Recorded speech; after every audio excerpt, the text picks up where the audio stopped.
And we're here at Richmond for the second round of the ERSCA Pristine Auction Xfinity Series here at Richmond. Looking forward to a fantastic race at a short track. Texas last week, bit of a snoozer. It was a bit of a quiet race, but here I can imagine the action going to ramp up quite a bit again, especially as we're closing in on the finale of the chase and the points season. The points are winding down. Last opportunities for these drivers to get at one another, and nothing heats up a chase like a short track. Absolutely. Tonight we head into Richmond night racing, short track racing, big heavy stock cars, and there are 8 points separating the top three in the standings: Josh Adams, Scott Crump, and Tate Lytle. So big things can happen here. This is definitely a wild card race for this championship. Absolutely. Here, qualifying already started here as you got a few drivers rolling out on the track, seeing what they can do. Notably, Josh Adams, you just mentioned him here, always a very quick driver in this series, and he's rolling off for his lap. Yeah, right now we got Chad Frankenfeld on the top of the scoring sheet with only a couple cars. As I'm watching the number 2 car go around at the line, that's going to be a wasted qualifying attempt there. And Chad Frankenfeld notably filling in for Brent Miller, I believe, in the 89. So that's why he's running that paint scheme opposed to his normal yellow scheme that we've associated with him on SimTV. So good qualifying for him, but in Nick and Delicato in the 86, he'll jump up to provisional pole for now. We'll see if he can hold on to it. Unfortunately, didn't have that good of a run at Texas after being involved in an early incident, so he can bounce back. But as far as pole's concerned, Gerald Campbell going to jump the 86. Yeah, before you can finish that sentence, the scoring's already changed over with Campbell taking the lead. Only 5 cars have put in a time so far, so we'll have to see how things play out. And as Dylan Thomas goes to the top of the charts with a 22.576. Yeah, it's all run for him. Looks like that's all it's going to be for the 0-3, and consistently seeing drivers go faster and faster. Looking at Johnny Thomas in the 83, you can expect this car to be pretty quick. He's coming out of turn 4. He is starting a lap now. Thomas, a solid driver, looking to get things done here tonight at Richmond International Raceway. Dylan Thomas still on the pole. As you see Johnny Thomas sideways out of turn 2, he's going to have to reset and try again. He's got one more lap to work with. Damian Leininger in the 12 car. He's coming out of turn 2. And Eric, you're watching practice for quite a bit before we went live. And what have you noticed out of practice? What's kind of the takeaway you can get away from looking at watching practice?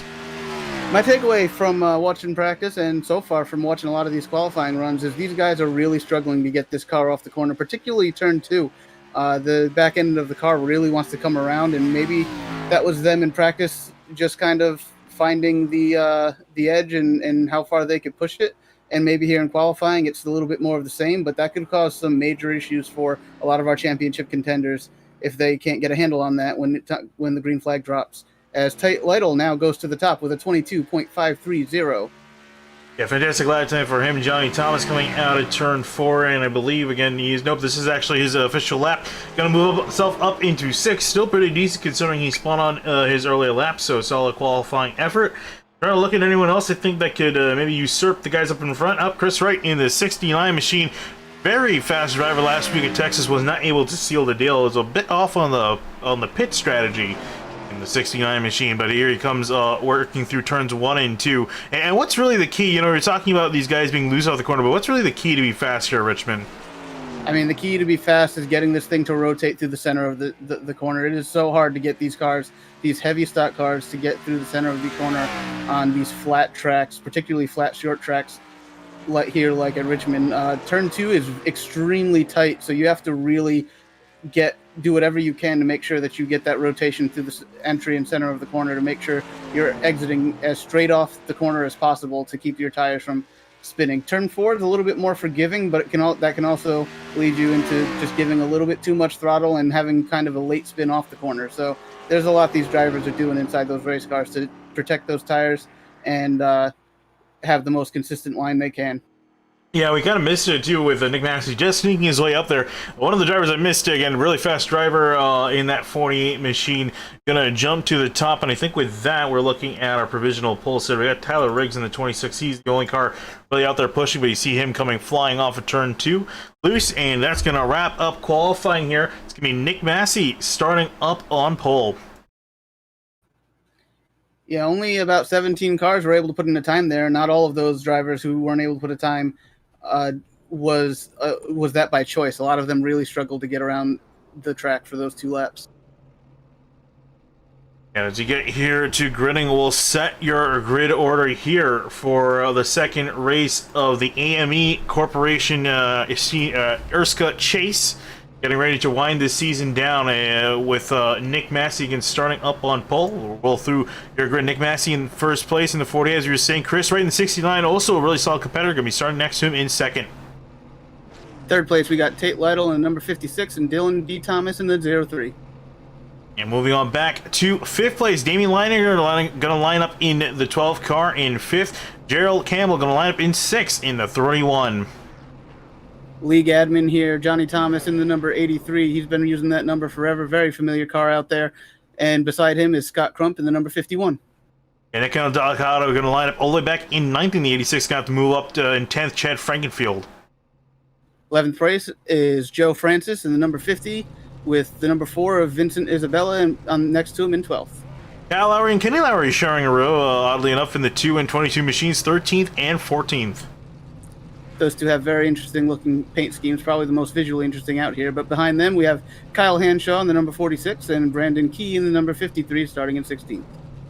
Let the rest of that roll across the bottom of your screen here as the drivers just about to roll off for their pace lap. And again, we got 2 pace laps here before we finally get green to start this race off. And again, really looking forward to seeing these guys. Some nice short track action, especially with the Xfinity car, which I would argue in some cases races better than the current Cup car.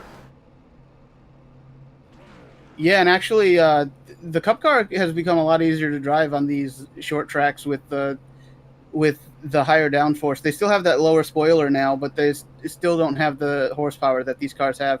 So it is a little bit more difficult to get these cars around this track than it is a Cup car. And depending on your taste and how you like to drive, that's either going to help or hurt you here tonight. Absolutely. The field rolling off here, and again, just going through some big stuff about Richmond Raceway's constructed back in 1946, and it wasn't always a D-shaped over. Originally, it was looked pretty much akin to Bristol, with 2 parallel front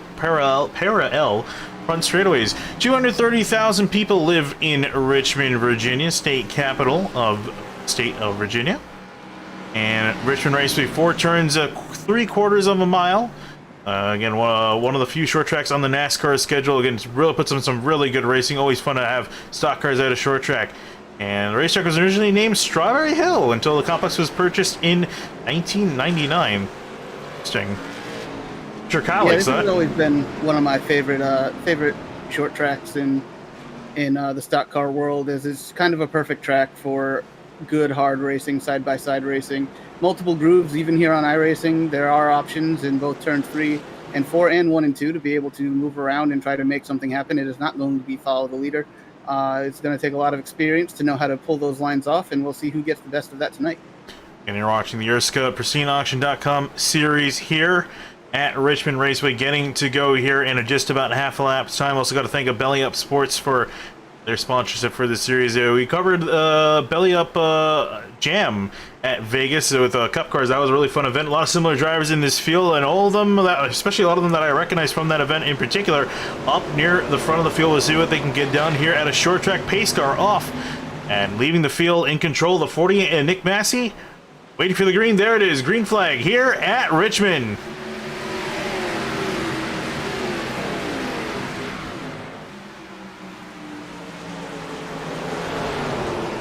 How quickly these guys get into a rhythm, and if they can avoid some of the short track action we're so used to seeing early on here.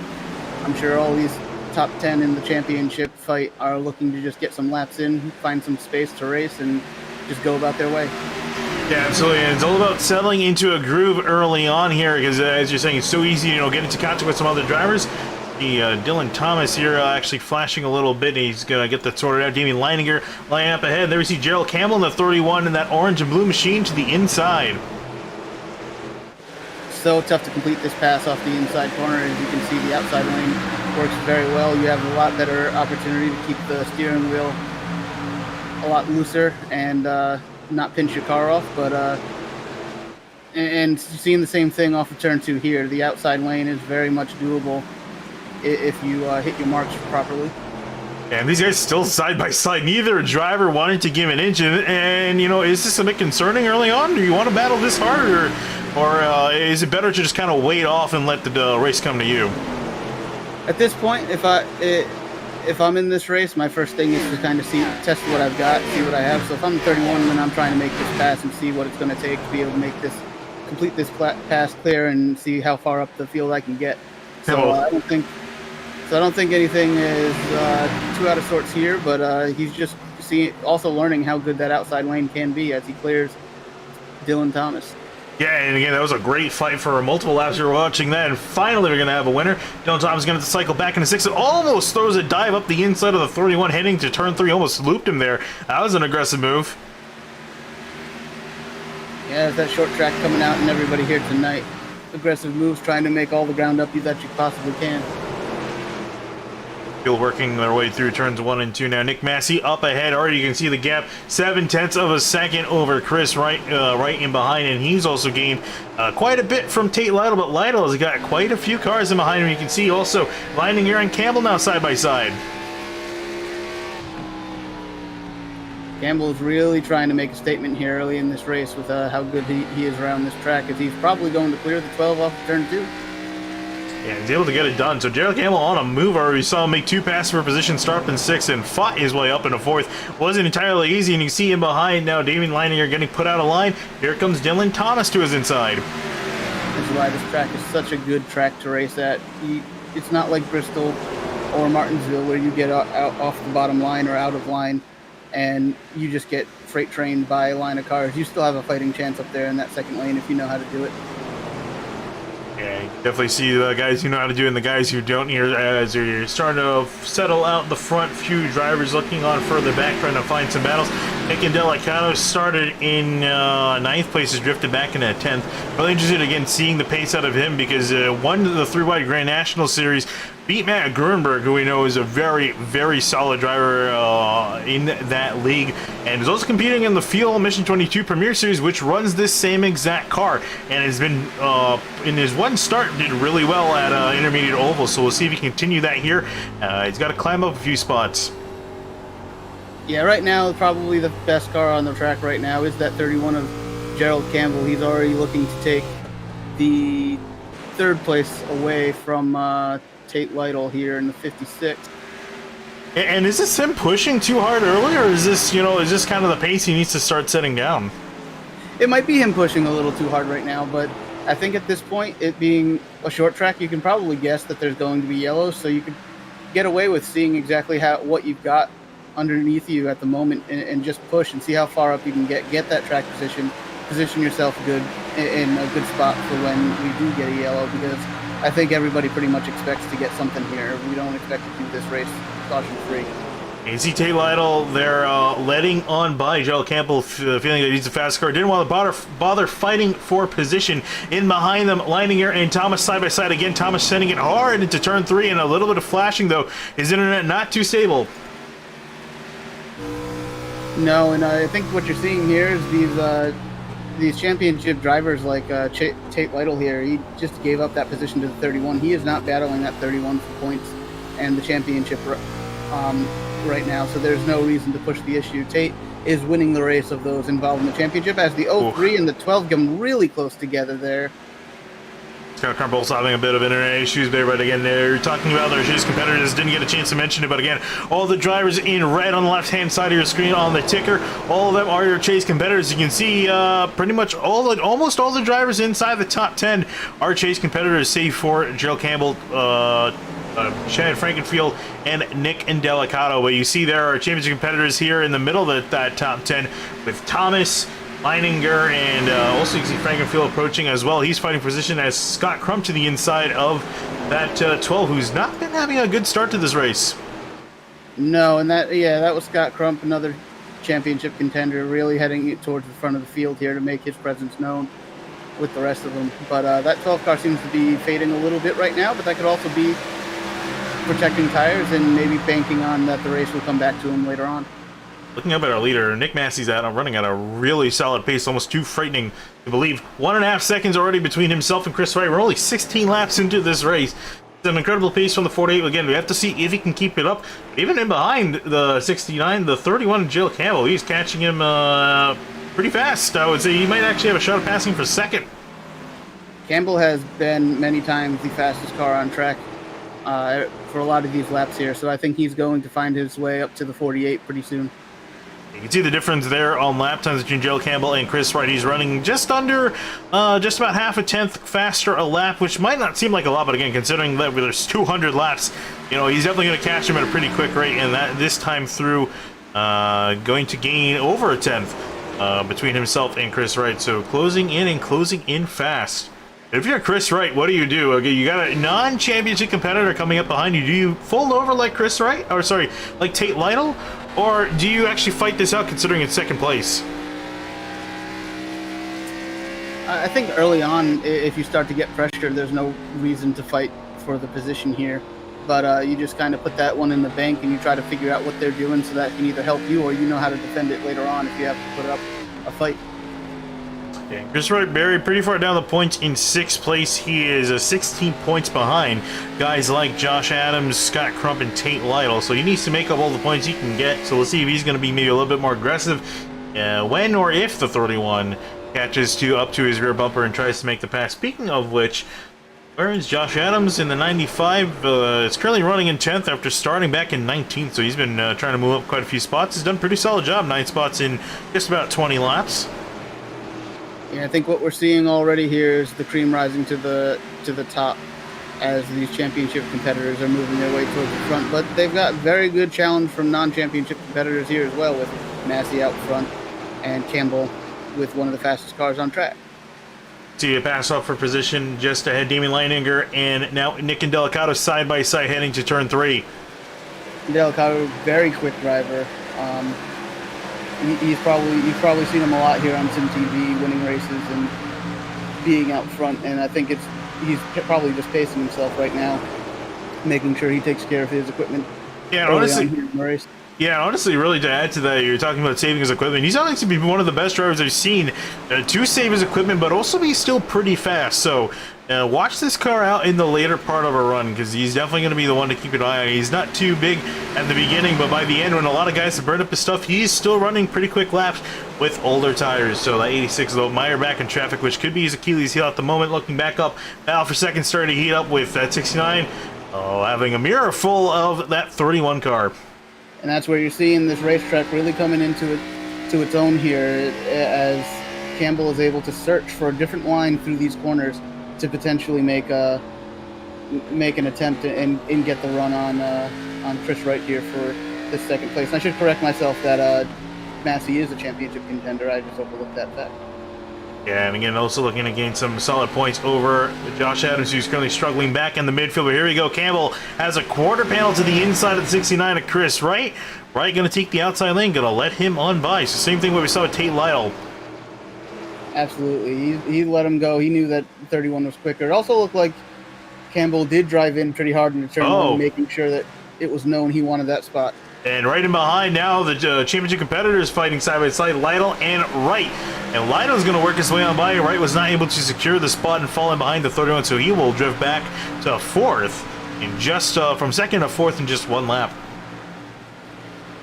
Yeah, this is when you start to realize that either you have to figure out what you're doing different with your line, or what maybe adjustments you can make and things that you can learn from people who are running better than you right now.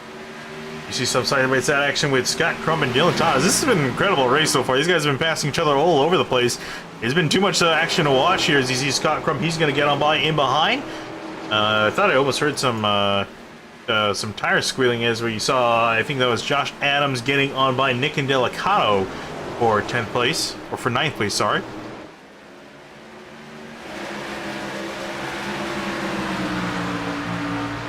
Damien Leininger up ahead. Sorry, you're saying? No, I was just going to say that, yeah, you can pretty much go to any group of cars out here, and there's a constant racing, constant trying to maneuver yourself into position to make a pass. Just a great race so far here at Richmond International Raceway.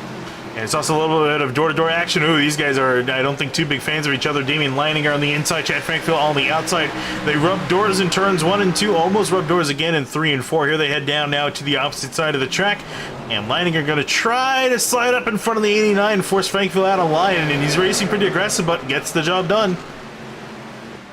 Yeah, this is one of those situations where the 12 has been fading. We've been seeing him fade, and right now he's doing everything he can just to try to hold on to his position and hope for a yellow before he continues to lose position, so he can come down, get new tires, make adjustments to the way that he's driving this race, and keep the car a little bit quicker throughout the run. But you know, he's in there for the championship. You got to fight for every position that you can get. Josh Adams in the 95 car, you can see here, just riding on board, very smooth, not a lot of spinning from his car. But managing his stuff as he's working through the order, which is a hard thing to do because obviously you think you're moving up through the order, you're gonna have to run as hard as you can, try to get every position you can. But this is gonna make you worse throughout the later part of the run. So it's all about managing your stuff here as Adams trying to work on through. He's still got Frankfield who's outside though. Trying to make that outside line here work. But it looks like 95 is going to clear him. When you see Adams go defensive as Frankfield's going to try to have a look up the inside into turn 1.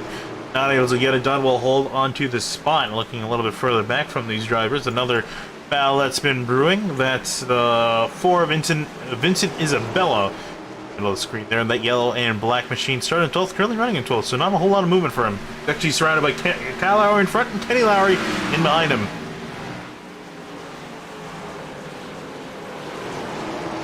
Yeah, these guys have hit a pretty good, decent rhythm here, and you're just going to continue to see the guys who are being the most consistent and in the best rhythm are going to continue to move their way towards the front of the field. We're already about a third of the way through, I believe, of a fuel run for these cars. I'm almost wondering if some of these guys are starting to realize that they might be out here for a while and focus in on just trying to get some decent laps in. Yeah, and that's a pretty bad feeling. You feel the tires starting to fade, and you look down, and you're like, oh, I have 2/3 left of the run to go through, with tires that feel pretty crappy compared to the rest of the drivers in the field. So it's going to be hard to kind of hold on to it again. We were kind of looking at the 12. He's kind of looking like he might have pushed his stuff a little bit too far early on. Now kind of starting to pay the price for it. Looking back up in front for just a second, Joe Campbell, he's starting to get more and more a mirror full of the 56 Lidl. So I think we're starting to see maybe push a little bit. Yeah, and we did point out that that Campbell was pushing really hard early to make up as many positions as we could. And you see he's dropped back to... He's dropped off a little bit of Massey here in the 48 from the lead, as Massey has almost a 4-second lead now. But, yeah, Lytle, maybe he took a little bit better care of his stuff earlier on, and the 31 of Campbell is starting to pay the price for pushing as hard as he was, potentially not expecting us to go this long without a yellow. Yeah, and I also got to give props to these drivers, too. The fact that we went initially from the green, we're already in a really solid run. It's a pretty hard thing to do. Typically you get a few early cautions, but no, these guys have been clean and green, showing a really solid skill, which, again, these cars are not that easy to drive. Again, less downforce than their car counterparts. And I would argue more power to the wheels as well. Actually, I don't know about that with the short track configuration. I think the Cup cars might still beat them here. Yeah, I don't know. I think the Xfinity cars are probably closer to maybe 800 or so than they are the 750 of the Cup cars. But I could be wrong there on that. Tate Lytle now making a move to the inside of Jail Campbell. Lytle gave Campbell room when he was working his way on through, and you see Campbell returning the favor as the 56 goes on by now. And Tate Lytle potentially trying to chase down our leader. It's, again, 4 seconds up the road. There's Lytle. There's Massey now coming off at turn 4. It's a big hill to climb, I would think. Yeah, it'd be really surprising if Massey's going to give up 4 seconds over the course of the next potentially 50-55 laps that we expect these cars to be out here. But never know what can happen. I mean, a lot of these drivers, it might not have done 40-50 lap runs, let alone a full fuel run here in preparation for this race, because I don't think many people would expect to come to a short track race and expect to start off with a 40 lap green flag run. Yeah, absolutely, and that's always a big, not concern, but again, if there are drivers, and you gotta imagine, maybe a few of them that was like, yeah, might as well just do a full fuel run. If you really get a feel for how the tires are, those guys are gonna benefit a lot from the drivers that don't really know, again, how to pace themselves around here, and then are just running their stuff a little bit too hard. Compared to the guys that know how hard to push throughout the run, they're gonna benefit quite a bit here as we remain green halfway through a fuel run, almost a quarter of the way through the race. Looks like the number 12 car, Damian Leininger, has found his groove a little bit, as he seems to have been moved up into the 7th position and tracking down Josh Adams, who just passed him not that long ago. So maybe the 12 figured out how to keep the car underneath him a little bit better and has made the proper adjustments to get the speed back in it, because he looks to be on a roll these last few laps. Yeah, absolutely. We'll see if he can continue that upward trend. If he did, it's all about learning, I think, for a lot of these drivers throughout the race. You can't just keep running the same line. It's not like how it used to be in iRacing with the dynamic track. You have to adjust yourself and also the car, make adjustments to the car, to get some better drive off the corner, better drive into the corner. He actually might be sizing up to pass the 95 back. Yeah, now I'm new to the series. Do they run open setups or fixed? I'm pretty sure, because they were talking about Liam Sheen earlier, and he was saying that he had a poor setup in the car, so I would assume by context clues that would mean that this is open set. Oh, we got a yellow. Oh, and a caution out, first one of the day. Got Nick and Delicato. Oh man, he's just not been able to catch a break in these races. Was part of one of the first yellows under at Texas, and he's actually going to pull the car off, and I think we'll call it a day. What happened here? Oh, that was a little bit of over-aggression on the part of the number 2. We'll see it here in a second here on the broadcast. Oh yeah, just drove it in and pretty much dumped the 86 out of the corner, and now it looked like not liking that. Delicato had a run on the 89 and thought of maybe diving below him to take a shot at making a pass, but then thought better of it, backed out, slowed up a little bit more than you normally would expect, but the two cars still just went in just a little bit too hot to be able to react to that properly and sent the 86 around. Get one more view from on board with the 2 of Kenny Lowry, driver who caused this incident. Unfortunately for the 86 around, he went. Off in a Trafalgar. I was actually kind of surprised that he retired, because he actually didn't even hit anything. And yeah, so, it's possible there was some attenuating circumstances there that he's decided to call it quits. And also, while that happened, we lost Tate Lytle, I think due to internet issues. I think he might have dropped from the server, which is not a good thing. I mean, hopefully he can try to, considering it's a caution, he can try to quickly join back. And, he'll be a few laps down, but that's not what he needs, especially in a championship fight. No, that is absolutely going to kill him in this championship battle. He came in, I believe, in 3rd place in the standings, and going back and looking at it here on my monitor, looks like it is some kind of connection issue. It doesn't look like he had any issues with the car. It's really, really unfortunate that he is not able to continue, and hope that we can potentially see him back. I don't know if they would necessarily give him his laps back. One would hope that they can, but yeah, that's a really rough experience, especially when you're fighting a championship. The internet connection issues are always the worst to deal with, because they're pretty much completely out of your hands in some cases. No, and I think we've talked about this before on a broadcast together, that iRacing does not have mechanical failures. They don't have broken suspension pieces or blown tires that can just come out of nowhere like that. But that trade-off for not having those to deal with is you have your real-life equipment that can sometimes just crap out on you and cause essentially the same kind of result as if you had a bad part in a race car that just did not work and blew up a little bit. But yeah, that's unfortunate for Lytle here in this situation. Yeah, and also one thing I wanted to bring up as well. So we were talking about Liam Sheen earlier, and he had a pretty interesting paint scheme on his car, mainly the hood. So for Liam Sheen, he just kind of did a start and park. Literally, he wanted to give that car a start, particularly the car number for the number 5 machine. So he just kind of appeared. He said he was actually, I'll bring up the image here. That was it's a little bit out of frame. Hang on, let me adjust that. You all at home can have a nice little read. So for Liam Sheen, don't worry, I'm starting and parking. I'm on a terrible setup right now, aka a hotel room. Please don't judge whatever I'm doing right now. So oh, that's what he was referring to with the setup. I thought it was the car setup he was talking about, not the hotel room. So yeah, so he retired about 48 laps ago. That's why he's not in the event any longer. But Liam, thanks for indicating to everyone your intentions. So he was able to pull it off here after giving that car. He's going to finish all the way back in 24th. But the field getting ready, double fouled up, ready to go back here green.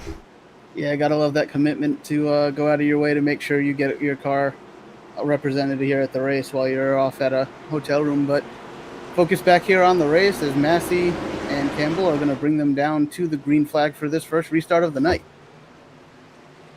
Yep, and everyone's stacking up in behind Nick Massey, the man to beat tonight. And there we go. He's going to accelerate, and we're back green here at Richmond. There you see, almost 3 wide as Scott Crum fancy to look up the middle.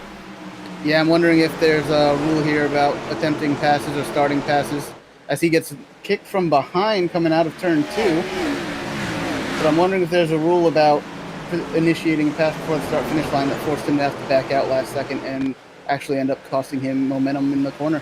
Yeah, and it's all about, gaming the restart, trying to figure out where to go without costing you time. Unfortunately for him, it cost him some time. I also saw some sparks off the car of the 31 machine as he was outside of the wall trying to hold off Chris right and right. It looks like he's holding back no punches here with fresh tires. Yeah, it looks like Campbell's getting right back to where he was at the start of the race, where he's just going to push, make up as much ground as he possibly can, and we'll see if that works out better for him this run than it did last. Yeah, you see Wright got a great run out of turn 4, going to be able to hold on to the spot ahead of the 31. He's going to have to try to game the 69 here to try to find a way on by further in behind some side-by-side action. There's in behind the 2, Kenny Lowry, Damien Leininger, and Chad Frankenfield fighting side-by-side for 7th. Once again, these drivers are just trying to make the best out of the lane that they were given on the restart and trying to rebound from any positions they may have lost on the opening lap of that restart. As Chad Frankenfield getting into another car, wrecking on the back straightaway, and the caution is out yet again.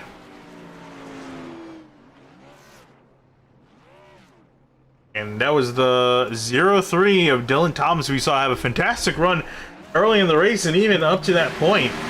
Unfortunately, you're going to end his night hard in the inside wall. Let's take a look at what happened. Oh, not really sure what was going on with Frankenfeld there off the corner. Just turned down right across the nose of Dylan Thomas. Yeah, I think just got loose is what from what I can kind of gather from this. We're right on board with the driver right in behind the 22 Kenny Lowry. You can see Thomas and Frankenfield right up ahead, the 2 cars in front. Yeah, they just got loose, I think, off the corner. To the inside he went. We're right on board with Chad Frankenfield. We'll listen to the car as well. I think I know what happened there. If you can go to the onboard driver's cockpit view. Look at I think that's the 2 up ahead. He gets loose. I think Frankenfeld was like, I'm going to go left and try to get underneath him in turn 3 without realizing that there was a car to his left. Yeah, that's a hard thing. Again, we saw these guys lose how to turn 2 in practice multiple times. Again, practice doesn't quite indicate the race, but still, you have to be careful coming off that corner, and we saw him trying to react while the car wasn't completely settled, and around he went. So with a quick caution come out, we're going to take a moment to just catch a little bit of a break here because I have a dirty feeling after maybe a caution or 2, we're going to go green for quite a while. So don't go anywhere. We'll be right back.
And welcome back live here for the ERSCA PristineAuction.com series and their AME Corporation sponsored chase here, about to go green here back at Richmond after a quick caution that came out involving Chad Frankfield and Dylan Thomas. Unfortunately, to see those drivers out, or at least with damaged cars. We'll see if they can bring back something here in the later goings of this race for the Days Gone By 200 at Richmond International Raceway. Actually, just Richmond Raceway now. I completely forgot to change the title.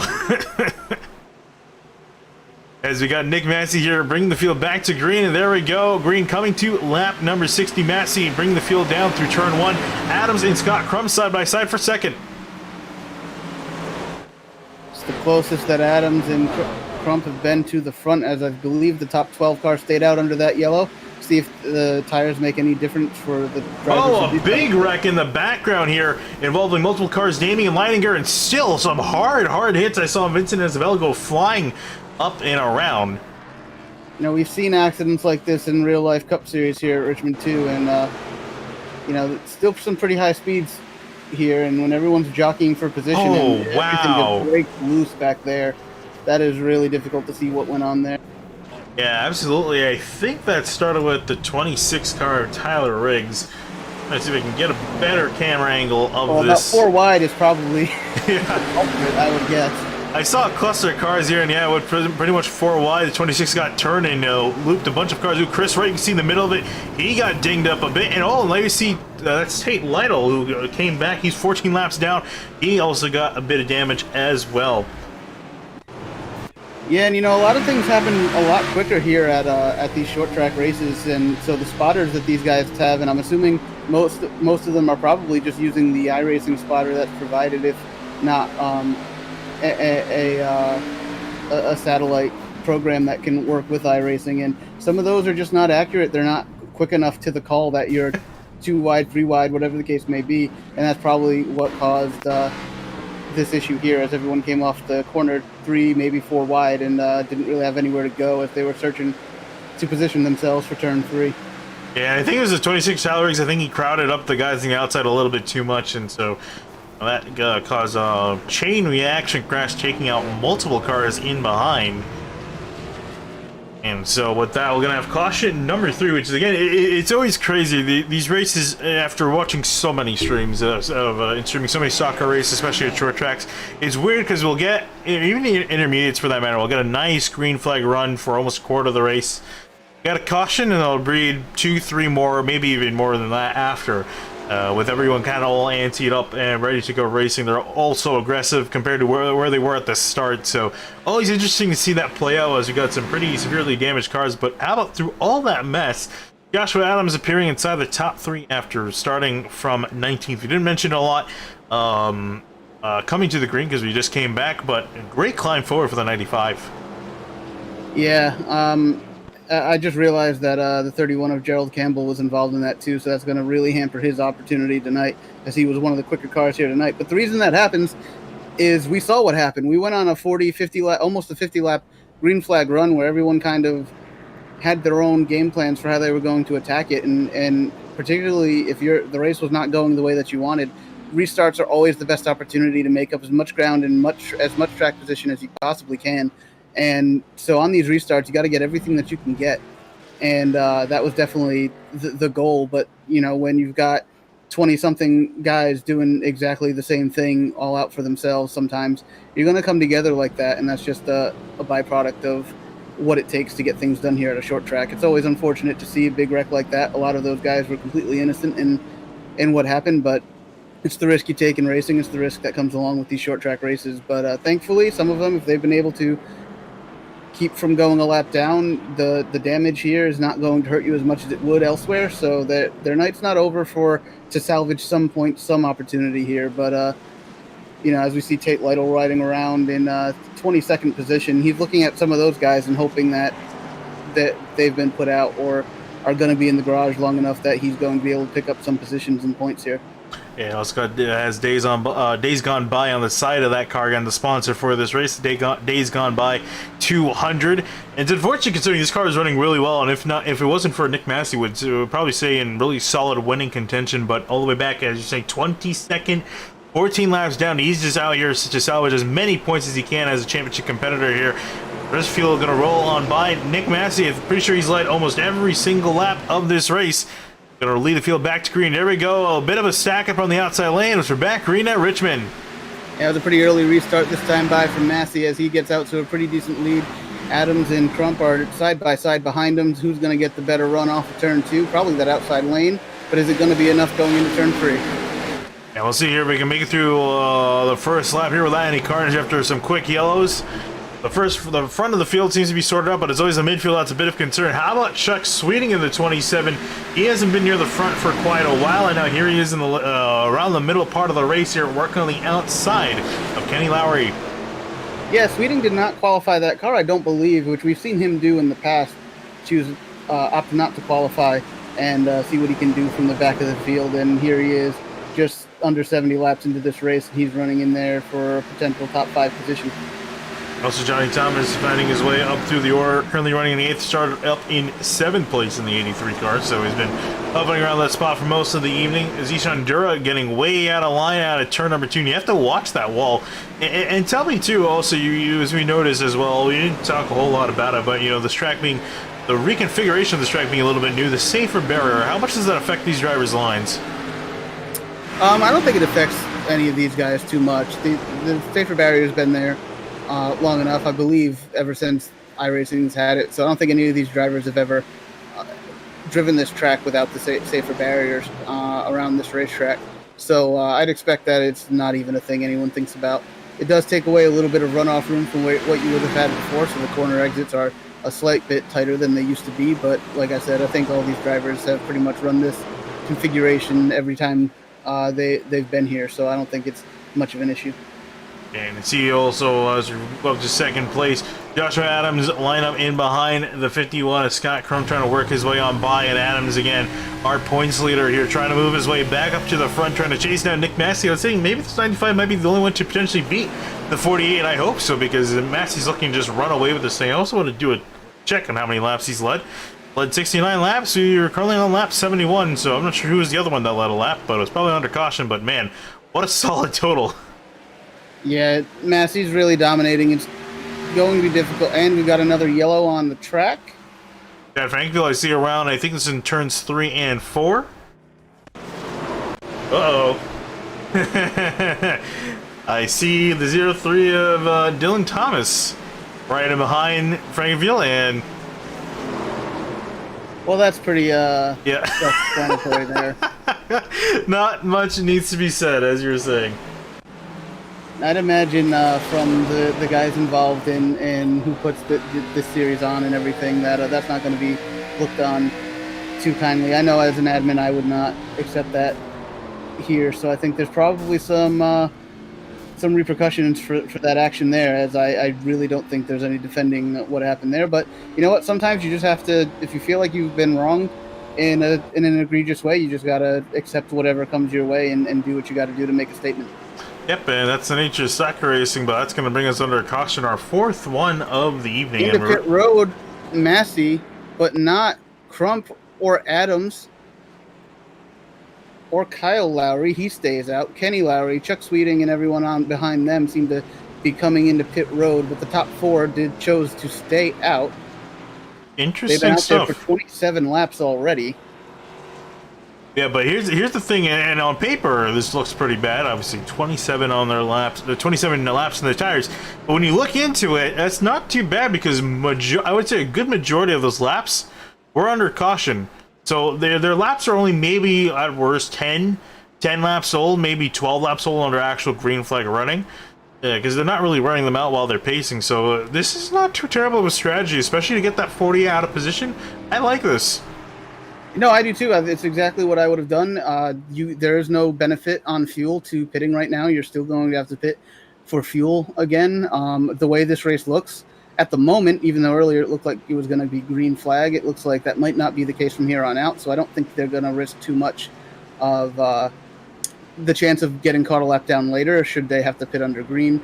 And even if they do, it's going to be sold. The tires are going to be sold for everybody at that point, that they're going to bring down everyone who's pitting now. So this is an absolute smart move for track position see if that clean air out front can help the 51 or the 95 put together a run that can maybe challenge that 48 of Nick Massey there. There's also, I'm not sure if there's points here for leading a lap, but if there is, it's definitely worth the gamble to get out there, get a bonus point, because every point is going to matter for these guys in this championship. I don't think I've ever seen or heard of a soccer series that does not award a point for leading a lap. I am pretty sure these guys are definitely not the exception. Just want to double check that before I say anything. Yep, so there is a point for leading up, and also some bonuses for halfway. 5 points for the race leader at halfway, and then trickling all the way down to 5th. 1 point is what they will get. So this also puts these guys in a solid position to get those points as well. And they've only got, a little over 20 laps till that halfway point. I think that's exactly why you see Scott Crump and Josh Adams staying out here. They know starting in the front row here is going to give them the best opportunity to be leading at lap 100 here in just under 25 laps. And like you said, they did not run too many laps in anger under green flag conditions. So those tires are still in pretty good shape to get that job done here tonight. So those 5 laps are going to be big. The 1 point for leading a lap is going to be big. So this was definitely a championship, big picture decision by these guys up front. Yeah, it is always about the bigger picture when it comes down to the chase time. Again, the chase sponsored by AME Corporation. Great of them to come on board to sponsor the entire chase, which is not something you normally see. So nice of them to come on board to sponsor that. But getting ready here for the green. Scott Crump now, one of the first established leaders we've seen other than the 40 and Nick Massey, but he's not too far behind. You can see the 48 there riding in 5th place, right in behind the 2. But he's got some solid competitors, especially, namely the 95 of Josh Adams. So just about close to getting some clean air to work with. Have yet to see that 95 out near the front until now. Well, we're going to see what these guys got as they come to the restart zone. He's going to pull off, and there goes Scott Crump to bring out the green back at Richmond. Not too great of a start. As you see, the 95 has got a pretty good jump on the outside lane. Adams drives in there deep. He had a very good restart. Oh, and Scott Crump not able to carry the run through the corner. He's pinched down to the apex, and here comes Adams with a great run off of turn 2. He's fighting for the lead. He knows he can get it. Adams going for that 1 point bonus point for leading a lap and to potentially separate himself to be out front when lap 100 hits. Who got that lap that time? 3 wide for the lead going into turn 1. Yeah, I think it was Scott Crump that might have gotten it by a few thousandths of a second. He's got a wreck in the background. Oh, it's Nick Massey that's around. And our race leader for majority of the event, he actually was able to save it. I thought he was going to get pile driven. But he's gone around back into 15th place. I think he's actually going to be a little bit further up once this is all sorted out. But man.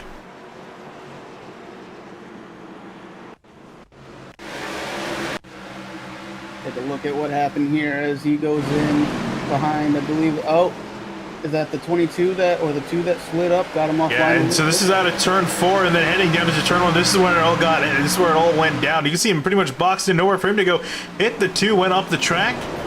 Oh, and it was a bit of a stack up in behind. It looks like Damian Leininger got into the 53 car of Brandon Key, and that's what set that off, right on board with Damian Leininger.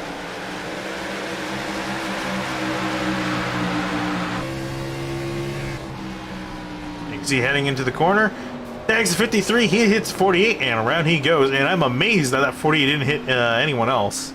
Yeah, all that was just a chain reaction. It looked like Massey might have had to back out a little bit earlier than he otherwise would have, because he didn't really have anywhere to go with the cars in front of him side by side.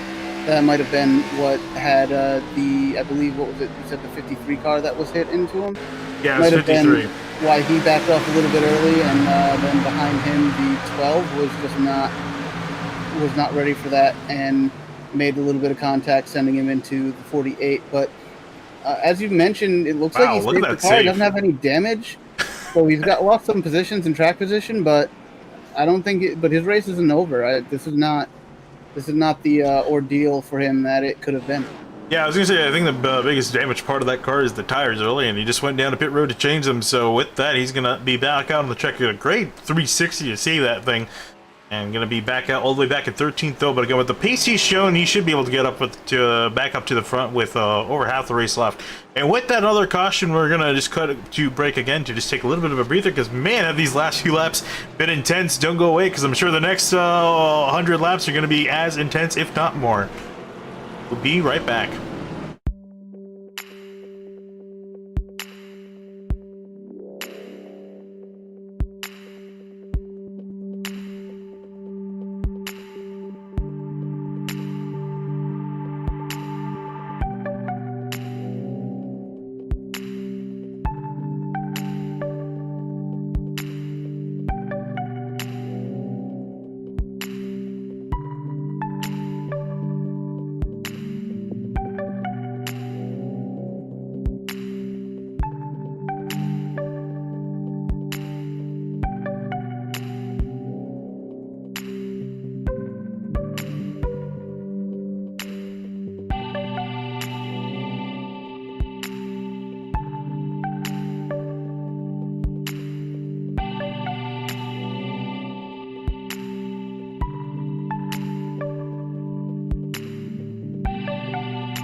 And we're back live here for the ERSCA PristineAuction.com series here, ready to go back green at Richmond after our, what I believe is our 5th caution of the evening. Pace truck is going to turn off to pit road. Scott Kring going to have the field back again under his control. Going to jump ahead. Much better start this time ahead of the 95 as you go back green. Yeah, much better executed this time around for Crump, as he's able to get away from the 95 of Adams, and he's got 15 laps to hold on to that lead in order to get those important, crucial 5 points to go towards his championship hopes. And as we saw the 48 get involved in that last wreck, he's not out of it. He's back out there. Zach Patton in a 3, sliding off of turn 4, is able to save it. Almost brought out a yellow as he got loose. He's going to pick it back up after he saved the car. Is back all the way in 20th, however, so has a bit ways to go, but back up at the front looking at Scott Crump. He's got a hornet's nest full of angry cars right in behind him. He's got Joshua Adams, Johnny Thomas, Kenny Lowry, Kyle Rowley, and Gerald Campbell, all very quick drivers looking to take the lead here. Yeah, and that number 3 car, Zach Patton's been just recently got back on the lead lap, but his night has not been great so far here tonight. But Josh Adams is looking to mount a charge with just over 10 laps to go before that halfway bonus point payout. But Johnny Thomas is looking to spoil the party for both of them. And again, our top 3 here, you can see all in red are and again, all the drivers in red are our championship competitors in the chase, all of them eligible for the championship at the end of the season. Oh, a wreck in the background. I see 2 cars involved. That's Chuck Sweeting in the 8 of Richard Lafferty around out of turn 2, and the caution flag will fly once again. You know, I think Chuck Sweeting is the fastest guy I see wreck a lot, and it's usually not his fault either. So he's just got the worst luck of most of these drivers that I've against. And there was nowhere for him to go there. Fortunately, was caught up with Richard Lafferty. You can see him in the 8 car sliding off of turn 2, and nowhere for him to go in the 27.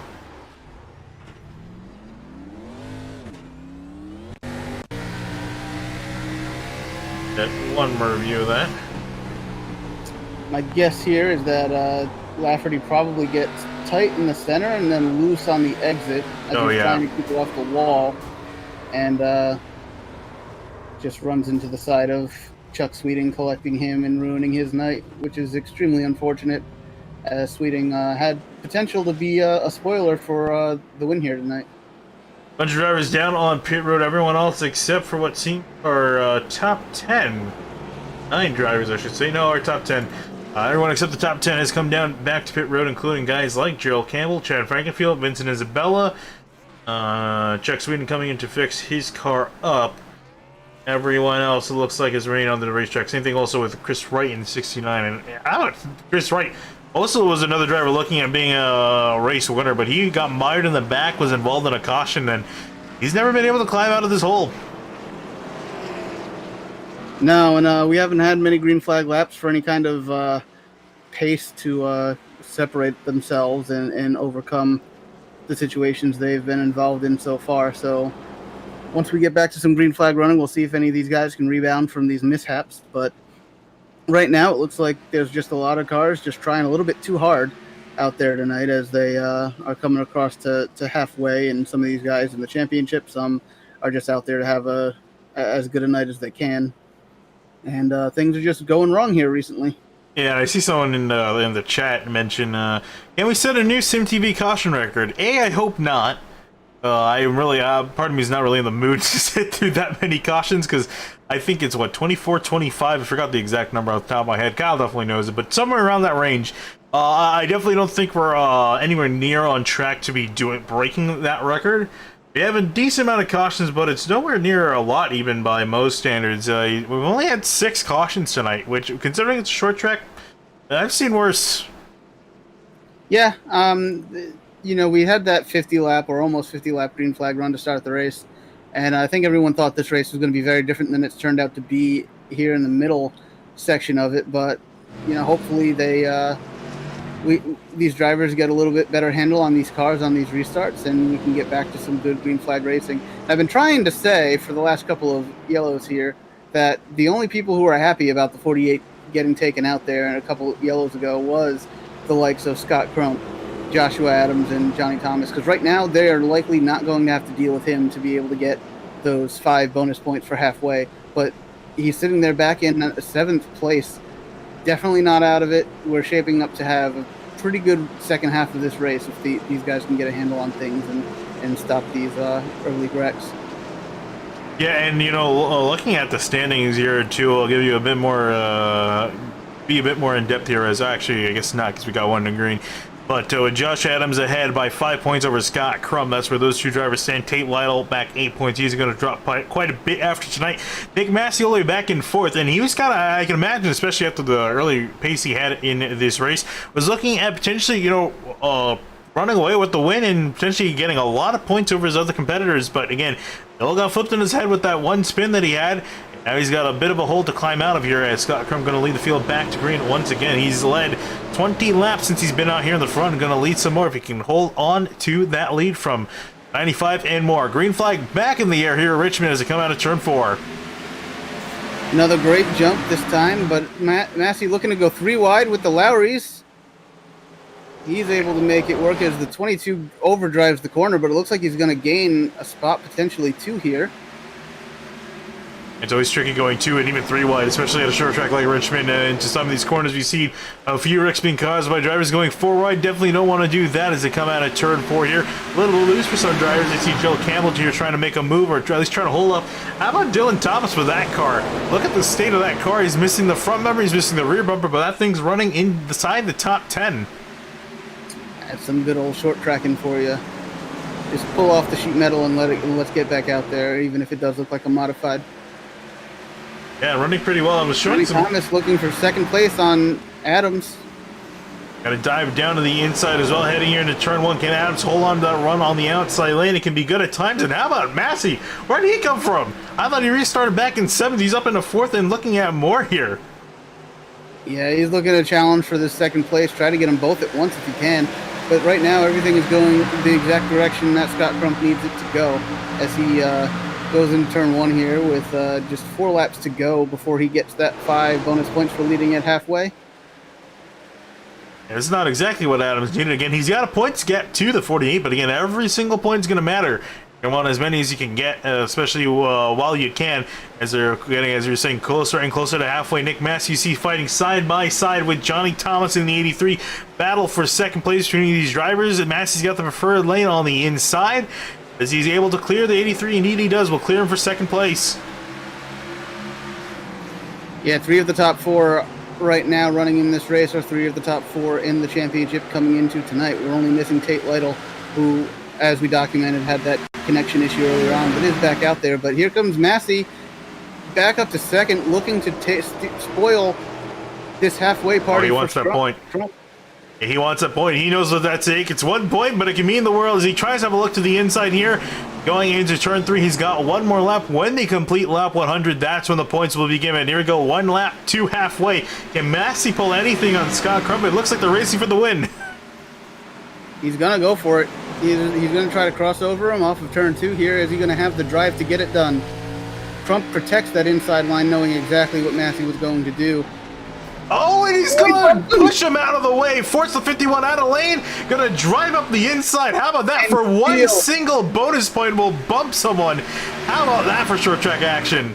Steal those points away, and Crump will have to settle for the 4. That was the perfect execution of the bump and run. If you ever need to look that up, just show that piece of footage right there. Crump's not going to be happy about it, but it was a small bump. It didn't take him out of the race. It didn't really ruin his chances to fight back. It was just the perfect execution of the bump and run, and at a very important time in the race. Yeah, now I'm curious to see if we see a point later in the race where the tables are turned, and if Scott Crump comes back up and see, cars sideways. I think that was Frankenfield, if I'm not mistaken.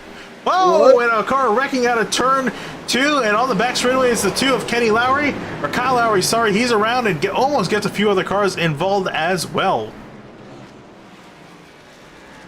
That was a mess through turns 1 and 2. Yeah, both Lowrys there had moments, and races just went downhill almost simultaneously here as we go back to take a replay. Yeah, there's a 22. He got sideways in turns 1 and 2. That's what we were kind of looking at initially. And then the 2 just got into the wall by himself, it seemed, and around he went with some help from Damian Leininger. Take a look at the second incident that actually brought out the caution here, riding on board with Kyle Lowry in the 22. 31, Gerald Campbell right ahead of him. Oh, and just got tied out of the corner and into the wall he went. Got tapped by the 12 and around he went.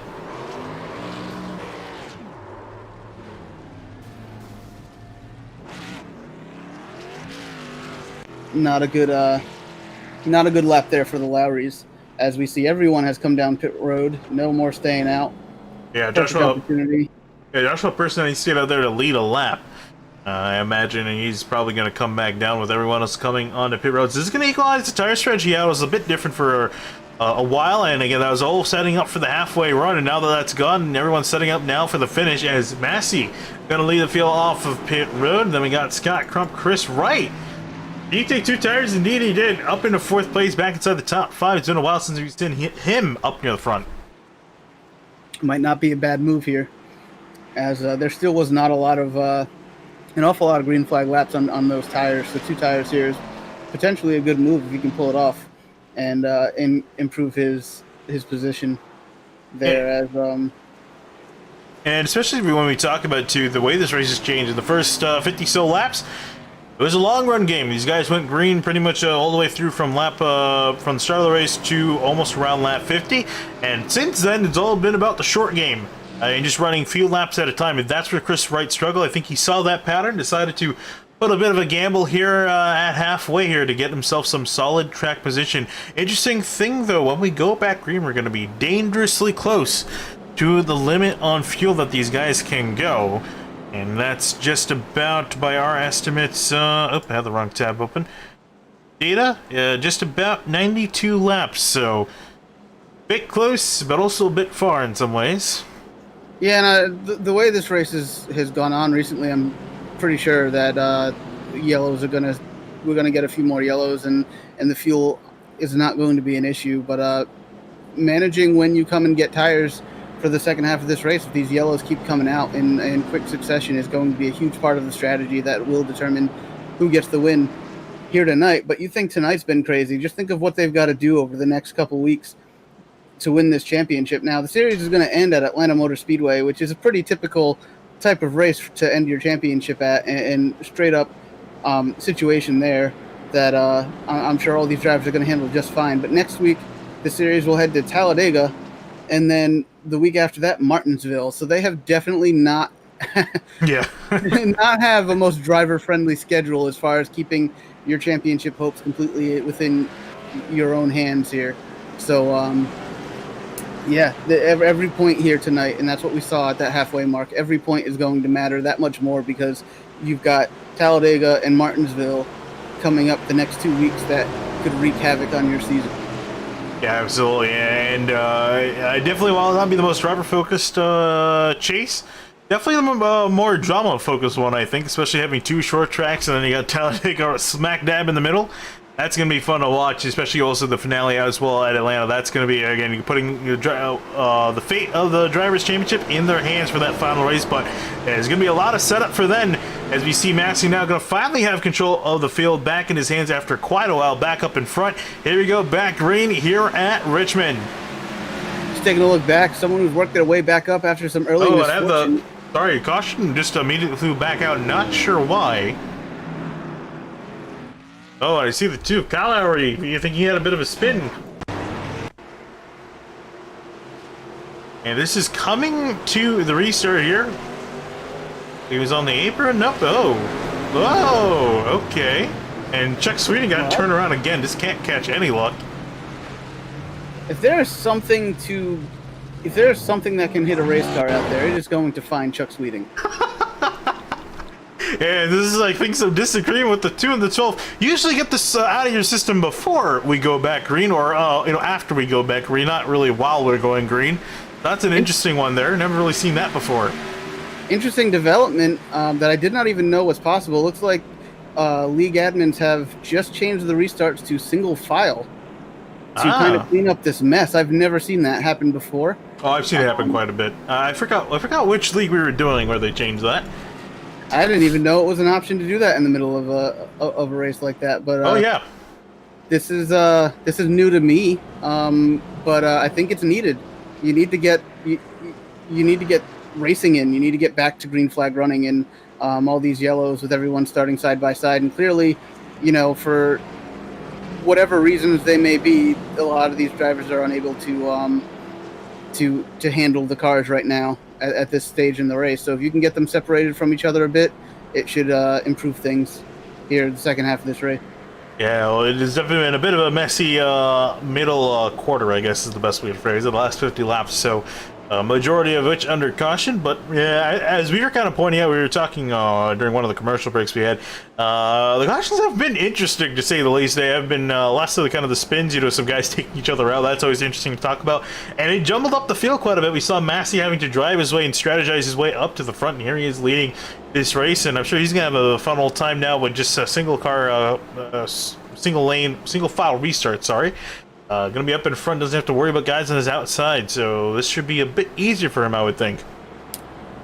Oh yeah, Massey's probably gonna be even more of an advantage from here on out. But that as someone who's been in this situation, just as a competitor who's trying to win a race and thinks that they can, or as a championship hopeful, these are the races that are the most frustrating because you get all these yellows close together. You have 2, 3, 5 lap runs, and you're always unsure of just how much damage you're doing to the tires, and when is the right time to come in and get them, and when do you expect that things are going to start going green, and just making the right choice on when to take your tires becomes all the more important in races with this many yellows. So if that continues, even with this change to single file restarts, it's going to play havoc on in these guys' heads as to what they do every time a yellow comes out.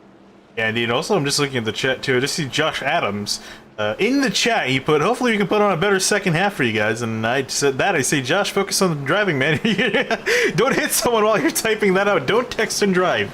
Here to hear from SimTV, we do not support that. So, Josh, get your eyes focused on the road here as these guys got 1 to green, ready to go back racing. You see also had on screen Nick Massey about a lap slide close to pretty much locking that out. I actually think he's very much on pace to lock that out here if he leaves just a few more laps. So, Looking good in that department again to get some more bonus points to his name. And that, again, I can't stop thinking about that bump and run he made for that halfway point. I've never seen guys race that aggressively for that point, but hey, it all matters at the end of the day. Yeah, you know, I don't even know how people manage to drive, text, and drink while they're racing. I usually only do the driving and drinking part. Hopefully these guys aren't drinking. That would not be a good combination. Here's the field lining up again for the first single file restart of the event. There we go, back racing at Richmond.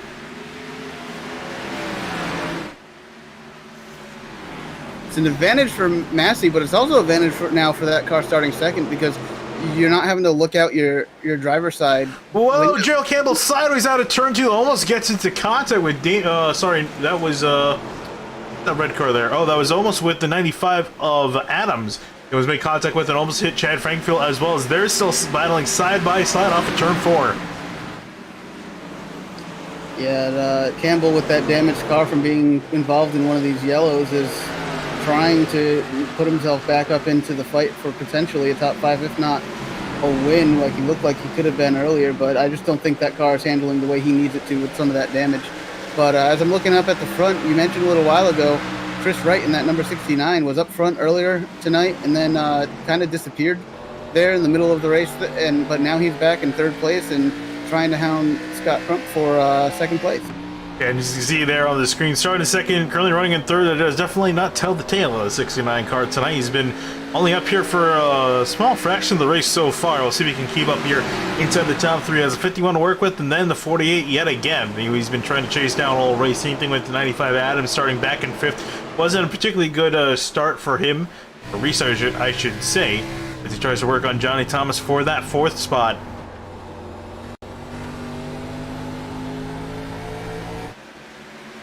Single restart seeming to improve things a bit. Got quite a few laps underneath, and the guy's starting to get slowly spread out. So could be looking here at a green flag run. We were talking about it. You know, when is the time to pit? That last caution could have been it if these guys didn't come on down. Yeah, I'm sure, particularly these championship drivers were doing everything they could to save fuel. My guess would be that they could make it from the end to the end from here, even if they did not hit that last yellow. I think they were close enough when everybody did come to pit road on lap 104 to save some under yellow and be able to make it to the end. The only caveat to that would be if we end up having green-white checkered finishes here later on tonight, the fuel might become an issue again, but I think for now they're probably all right. Yeah, you can imagine as they run, you know, how much are these drivers thinking about that, if they're thinking that far ahead or just focusing on what's right ahead of them. Speaking of right ahead of them, it's Gerald Campbell fighting with Chad Frankenfield, dealing with that 89 machine. And I see two drivers that are not too happy with each other, starting to get close to each other once again. Talking about Chad Frankenfield and Dylan Thomas, after both these guys wrecked each other at least once this race. Are we going to see a third time, you think, between these two? Well, as of right now, I believe it was Thomas who had the last say in the matter, so I would expect if he gets up to Frankenfeld and starts to attempt a pass, that Chad's going to be pretty tough on him, not give him space. I don't really know Chad well enough to know if he'll take the opportunity to get back at him or kind of take the high road here and let Thomas take whatever penalty he's likely to get, I would imagine, post-race. But, you know, that's definitely a choice to make here, as these two are going to end up side by side any moment here, as Campbell's looking to clear Frankenfeld. Yep, and here comes the 0-3. Curious to see what's going to happen here. This could get interesting real quick between these two. Oh! Oh, was that a bump? Yeah, that was a bump. And so far, no dump. That wasn't on purpose. That's not going to matter to Frankenfeld. No, I definitely not. I don't think you want to piss off the 89 too much, because he will come at you with the horns if he's not careful. Also, if I'm these guys in behind, I might want to back up just a little bit, because this could get ugly real quick. Clearly, these guys are not aware of what's happened so far tonight. And so far, so good. They're still side by side. Frank will try to defend on the outside. Dylan Thomas to the inside, fighting for a position. You can see him behind as well. The 26th of Tyler Riggs working on Joe Francis for the 50, as it's kind of this battle up ahead has wadded these guys up. One of the closer, more interesting battles on the track. Really, this giant sprawl in the midfield. Yeah, and you can see that attitude on that 89 car changed on a dime once he realized who it was coming on his inside now. So far, he's able to hold back into the spot. We'll see. There's another charge from the 0-3 to the back bumper potentially. Yeah, curious to see how much Dylan Thomas is going to fight it, because I'm still surprised he was still allowed back on the track after getting into the 89 again. Typically, most leagues will say, "Nah, you're done for the day, man." Especially the championship competitor too. So you don't want to put yourself that much at risk, because it looks like he's actually starting to fall off the pace now. Here comes Joe Francis in the 50, trying to look up the inside. Yep, Francis looking to get by both of these cars here. Yeah, you know, I generally like to just kind of accept what's happened and let the rules be enacted as they will. But if I'm Frankenfeld, I'm definitely going to make sure that I give that car a hard time and do everything within the rules to be as much of a pain to him as I can. And also looking at the 50 car too, I think, quote me wrong, but I think he's probably the only car in the field at the moment that doesn't have a single dent on it. That thing looks perfect and pristine, which is ironic considering the sponsor, pristineauction.com. Yeah, it looks to be about the only clean car out there, or one of the few at least. So he's running a very nice, clean race. There seems to be a little bit of contact behind them. Yeah, these guys completely going at it for position. We saw there, I think that was a 26 of Riggs that almost wiped out there as he was getting passed by a few other cars. Deshaun Dura right up ahead in the 10, and there's Tate Lytle in the 56, and man, I gotta imagine for Tate, actually Lytle gets into Riggs just there a little bit entering turn 3, but for Lytle, I got a feel for him. This gotta be really boring considering he's passing all those cars, but it doesn't mean anything because the next car he's closest to is 10 laps ahead of him. Yeah, you know, these are one of those. These are those really difficult nights to be out there driving when you've had a situation that, like, your car's not even beat up, but due to a technical issue, you are laps down and don't really have much to race for. But you got to get out there just in case. It's very difficult, very trying time for drivers to do that. But you know, he's got to do what he can to salvage what he can. As we mentioned, with Talladega and Martinsville as the next 2 races before Atlanta finishes the season, anything can happen with the rest of these championship competitors at those races and for the rest of the night here. So you got to do what you got to do. Yeah, and Talladega is always interesting when you put it in the middle of a chase, because that's the track where the drivers have the least amount of control of their fate during the race, and it can end on a dime. It can cost them a championship on a dime as well, and due to their own fault, just caught up in someone else's mistakes, and that can happen at other tracks, but really no more than at super speedways when everyone is so bunched up together. Yeah, I do not envy these drivers in championship battle. Throughout these last 3 races, 3 of the 4 races here, as they are not exactly driver-friendly options, but you know what? It's going to make the championship mean all that much more that you're able to overcome all of those things being thrown in your way. Yeah, looking up at Nick Massey as he's passing a few lap cars, notably Vincent Isabella putting him a lap down, as well as Zach Padden in behind in the 3. He was struggling quite a bit, as we pointed out earlier. Had a spin off turn 4, almost brought out a caution, but he's just kind of trying to hold on to that 3 machine. You can see him go wide, trying to let the leaders on by. There goes Scott Crump in 2nd, and also Joshua Adams in 3rd. He's going to now try to work on by. You can see the top of the field separated by quite a bit. We just go back to the midfield. These guys are not so separated by quite a bit. In fact, all on top of each other as a caution out for Kenny Lowry in the 22 on the front straightaway.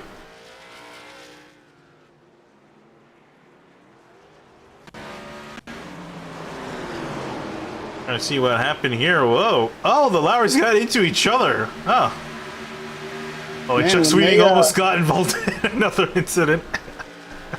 When the Lowrys have a bad lap, they choose to have them at the same time. That's some awkward timing for that to happen, but definitely unfortunate for this. Is, yeah, we'll see Chuck Sweeting just be like, yeah, I guess I'll take this shot too.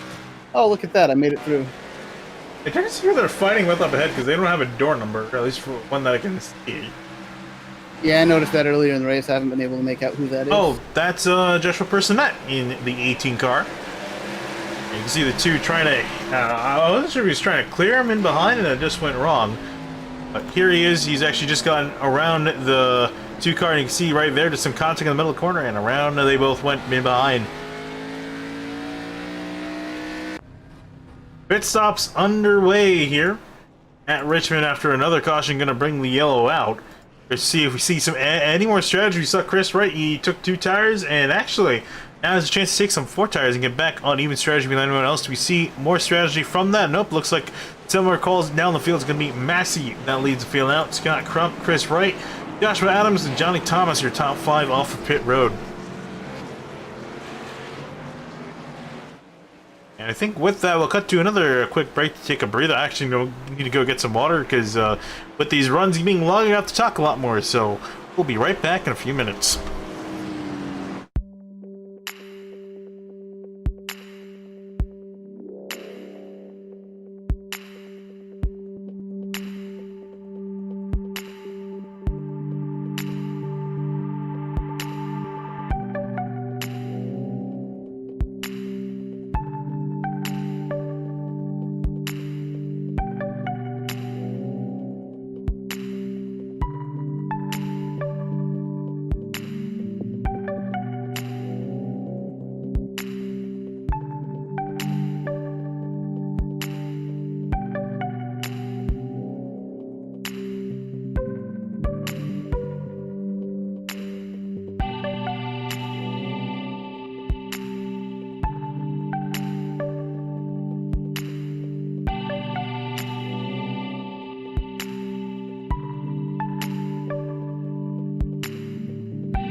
Alright, we're back here live at Richmond, getting ready for the restart. Nothing much has changed as far as the order. These guys got some fresher tires to work with now. We'll see if that leads to any more action going on here, especially near the front where no one has been able to touch the 48. And Nick Massey coming out of turn 4. He's actually going to slow down quite a bit. Now going to jump on the gun. Back green here at Richmond as you see Chris Wright trying to hold up Joshua Adams in behind, heading to turn 1. Yeah, Crump was right on his bumper and looked like he was going to potentially challenge Massey here on the restart. But Massey was able to outdo him a bit on the acceleration. And then now you can see Massey starting to drive up into the distance. Now Scott Crump in second up ahead. Chris Wright and Adams still going at it to turn 1. Neither driver trying to give up an inch here. As the lap's starting to wind down, we're approaching 50 to go. And it's effectively a sprint to the end here. These guys don't need to come down pit road again. Oh yeah, this is... I actually wouldn't be surprised if some guys stay out for the rest of the race, even if we do get other yellows our way. But it kind of depends on how long this green flag run is going to be to determine how much you want to stay out versus come in and continue to get the fresh tires. But, you know, it's not over till it's over. Right now, Massey seems to be in control. But beyond him, everything's still up for fighting. You can see Chris Wright also going defensive down into turn 1, trying to hold off the 95 of Josh Adams in there as well. He's going to be successful in doing so. But this top 5 or the later part of the top 5 from 2nd to 5th, all starting to get bunched up in behind the 51. And if you're Crump, what do you do? I mean, you don't really have a choice but to do what you can to hold off and continue to hold that second position. It doesn't look like anyone's got anything for Massey out front, so this is essentially your win here, or your version of it. It's the best you're going to be able to do tonight from the looks of it so far.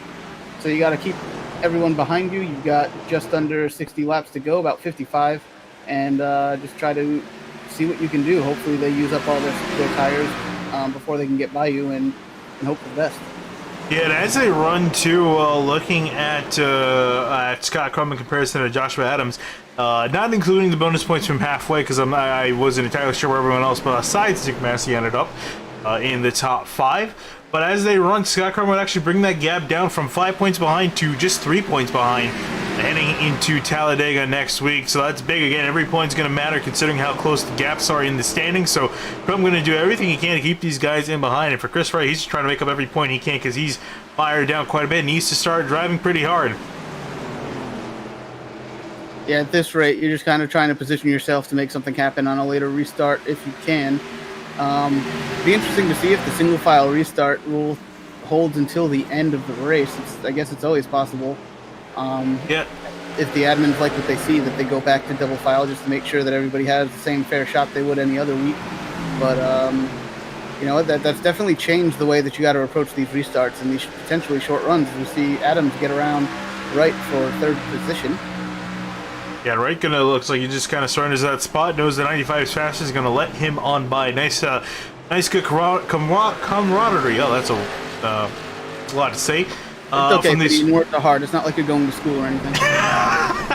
I'm going to school for science, not English, okay? So that's my excuse. But as you see, these guys sort themselves out. We saw some camaraderie up near the front, not so much by the back. These guys have been out for blood here near the back in the midfield. Yeah, I mean, they're all just doing what they can to potentially get the best finish that they can or set up themselves up for one. Look who's I think we need to go back and take a... There you are. You're already on it. Yep. The Frankenfeld in the 03. This is almost a cruel twist of fate. These guys just continuously found each other. I would imagine they've got out of their systems by now. Otherwise, you would have had a lot more yellows, I would think. So, yeah, never know. Although... Looked like there was a bit of a bump mid-corner. Too far loose off the corner, almost taking out Lytle. That 2 and 22, those Supras do not seem to be working this second half of the race very well. They've both got damage on their cars from different yellows and accidents tonight they've been caught up in, but definitely been struggling this second half of the race versus the first half, where it looked like they might have been in it for a top 5 earlier on. Yeah, they're slowly drifted out, as you're saying, almost both the cars out of the top 15. Lowry just hanging on in 14th place.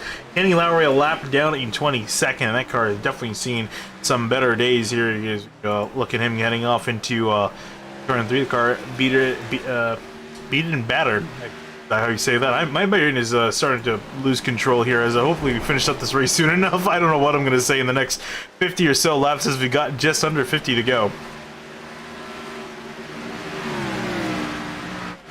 See some battling also going on a little bit. So Brendan Key, Kyle Hanshaw, and Tyler Riggs all close together here in 9th place, heading off into turn 1. Haven't really seen much from Hanshaw tonight. Looks like he's been struggling in the mid-pack at best all night long. So it looks like, he started 15th, and he's only been able to work himself up to 10th. We haven't really seen him much better than that here tonight. Yeah, unfortunately, there's no dirt tracks on the schedule, because obviously you can't run the Xfinity cars on dirt, but did pretty well there in the 3-Way Truck Series when he went to any of the dirt tracks. It was kind of his bread and butter in that series. Fortunately, here running pretty much in the midfield, very mediocre day for the 46, but that car is still looking pretty clean. Let's see if we can keep it that way. It's contact between Frankenfeld and Thomas. Oh, man. Side-to-side contact there. Pretty uneventful and kind of fair, if you ask me. Contact between the two of them off of turn 4, as you'll see here in a minute on this replay. And here they come out at turn 4 right there. Ooh, the 89 just gassed up a little bit too early. Forced the 83 out of the way. He drove it in pretty hard too, so he wasn't able to hug the inside line like you would normally try to do. But you know what?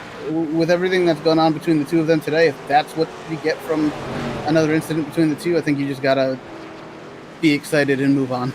I'm curious how the 83 is dealing under the hood. If he's thinking about getting revenge a second time, we'll see if he can. He's got to get back up there first. Then again, that car is looking a lot worse in comparison to the 89 as far as paces. But both these guys slowly drifting outside of the top 10. We saw Dylan Thomas actually in the top 10 earlier with the short green flag runs, but the long runs really showing the car's lack of pace with all the damage he has to it. Back up in front just to check on our leader, Nick Massey, 1.5 second lead over Scott Crum. Nothing too much to report there, but back in second place, looking at Adams trying to chase down Scott Crum. And he's not been too successful. The gap's been managed pretty well with almost no gain last time by. Yeah, these two have been fairly equal all night long, and it's really just been about whoever can get out front on the restart is going to be able to hold the position over the other. Neither one of them still continue to see like they have anything to show Massey for the potential win, as we're nearing 40 laps to go. Let's try to get down to the wire here in the closing laps. So you see Scott Crump a little bit loose off of the turn. That's allowed Adams to get even closer to that 50 to 51. Do we see a bump and run here between these two?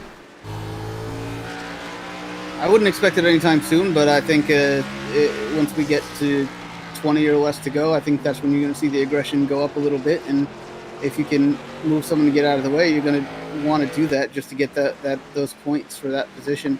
But I think Crump, having already suffered at the hands of a bump and run tonight already, is going to be very prepared for that to happen later on. Looking at Damien Leininger fighting for a spot with Joe Francis for 7th place, and those guys side by side there.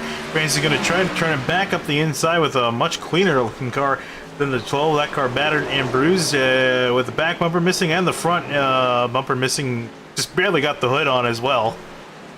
Going to actually hold on to the spot over the 50.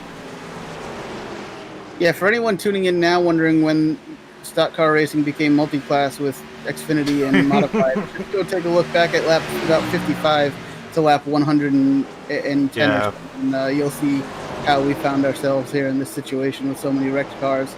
Unfortunate mid part of the race, but things seem to have cleaned up, particularly from that move to the single file restart from the admins. Yeah, so props. Them on that. Yeah, props to them for doing that too, to just to at least make a change to make races a lot cleaner. Because ever since they changed them, we only had one other caution that came out, so definitely a really positive change. Also, she did it a little bit earlier too, but it was really nice to see them do that and willing to change and to keep the racing nice and clean. As you see these guys still battling out for position in behind. You don't want it to give an inch as you just look up ahead too. Gerald Campbell, are you a bit surprised with this 31? The amount of pace he showed on early in the race, he just doesn't seem to have it here in the later going. Yeah, he did. He's gotten caught up in at least one incident that we're aware of, so I think that's definitely hampering him. But just to come back to, I believe, running 6th place right now, so coming back to a 6th place run and potentially having an opportunity for a top 5, I think you got to take that as a win after you've had the night that he's had, and the cars ahead of you have been fairly clean. And those cars ahead are also championship contenders. Their names are in red for a reason, so I don't think you can be too upset if those are the guys that you're finishing behind after you show that you have pace but end up get caught up in a wreck about halfway. Yeah, you can see 7 of the top 8 are all championship competitors except 4, as you're saying, that 31 Gerald Campbell. Great job by him to put himself in that mix. Showing some really solid pace early on. Unfortunate that he couldn't carry on, because it would have been awesome to see him potentially try to fight for the lead. As you look at Kyle Hanshaw, he was able to get on by Brandon Key for position. Up in front, Scott Crump and Josh Adams still pretty much where they were when we last saw them. Are you surprised that we haven't seen the 95 get on by, or do you think he's kind of just waiting and plotting? I'm not really surprised. I just think they're just so equal, and nothing against Massey, but I almost wish this was the battle for the win, because they're so equal that it's going to be really tough for either one of them to get much of an advantage over the other. It's just going to be about who can be more consistent in hitting their line. But that's going to mean nothing. And like I said, nothing against Massey. He's actually absolutely shown utter dominance here tonight. He definitely deserves everything that he's been able to do here tonight and this win if he does hold on for it.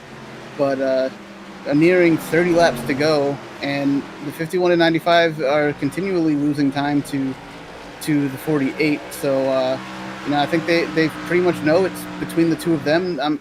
It's possible that Adams is taking it a little bit easy right now, keeping his tires cool so that he can make a late charge.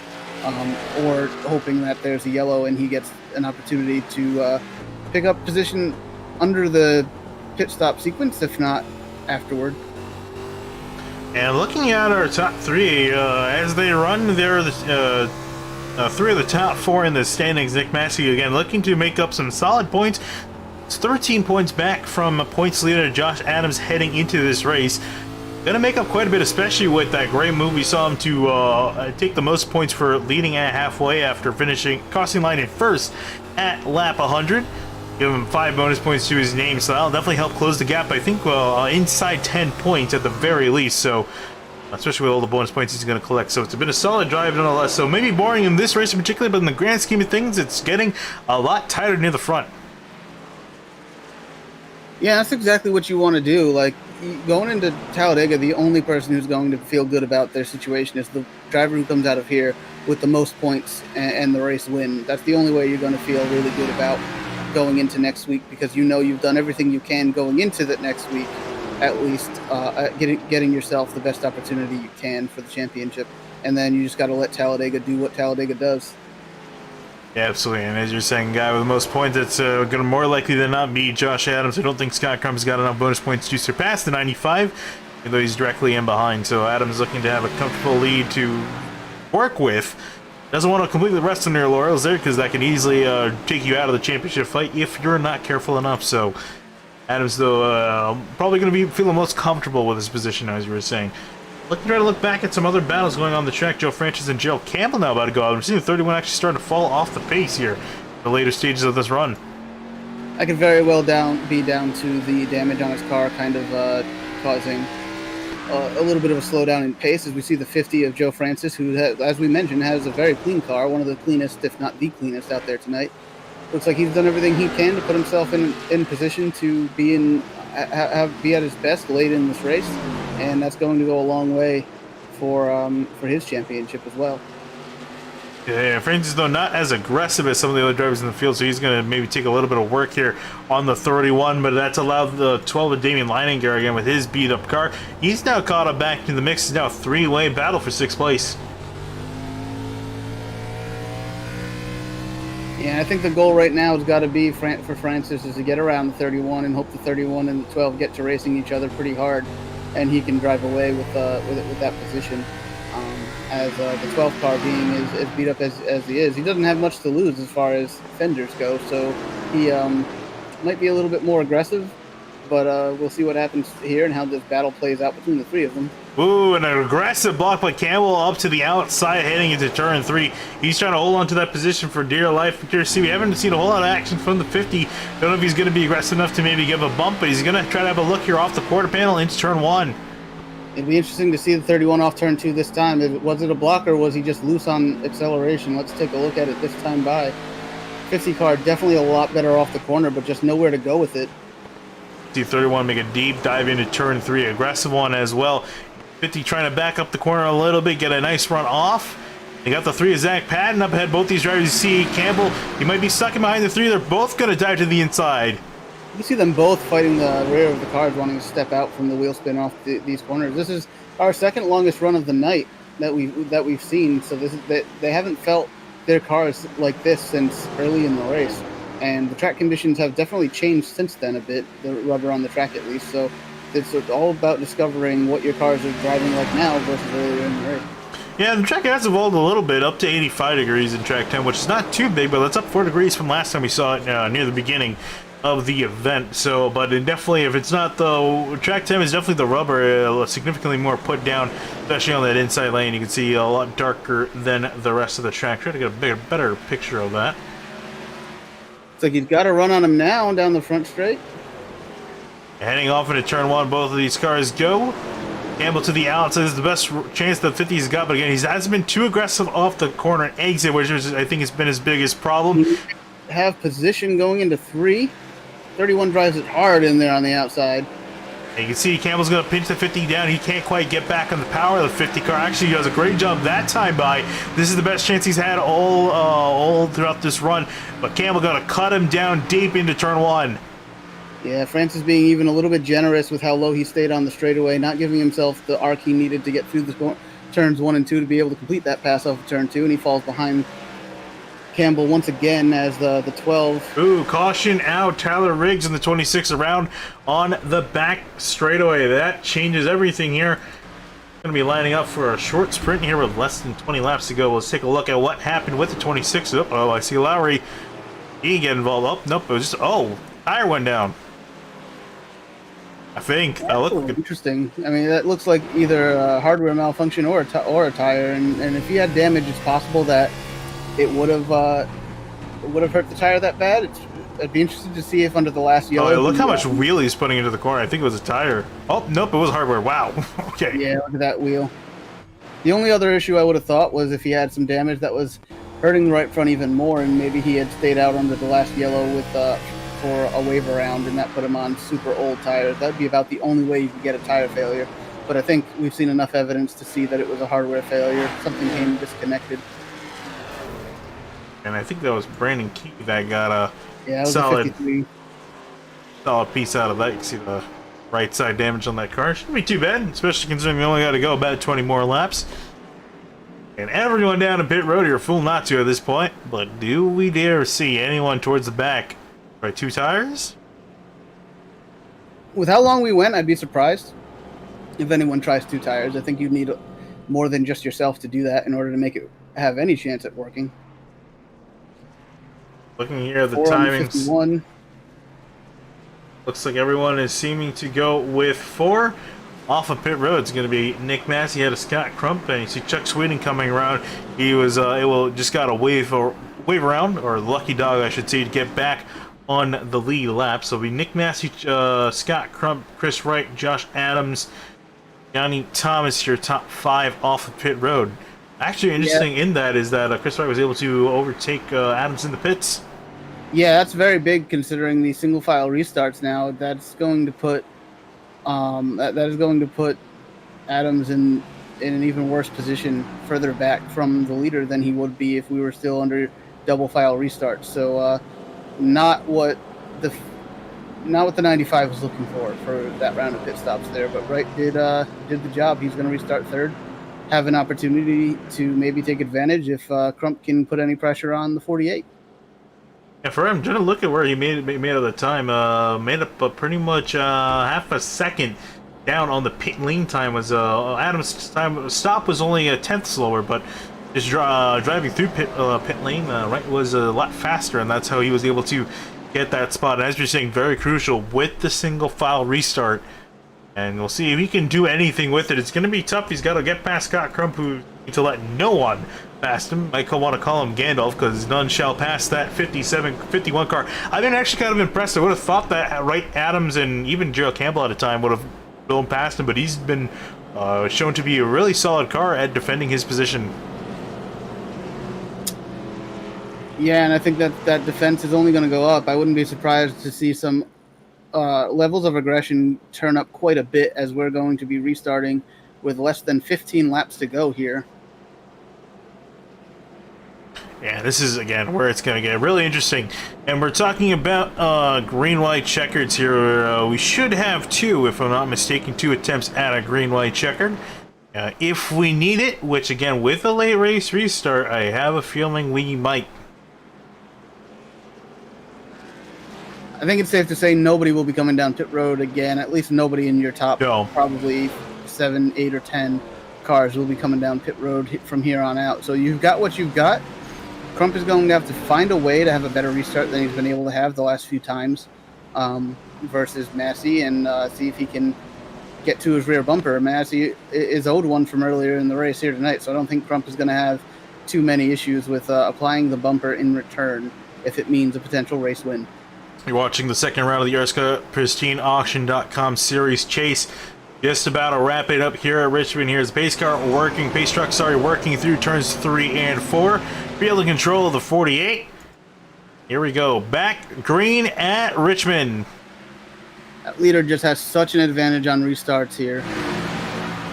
Campbell goes way low on Thomas to try to make something happen, but they've settled back in line. No movement there.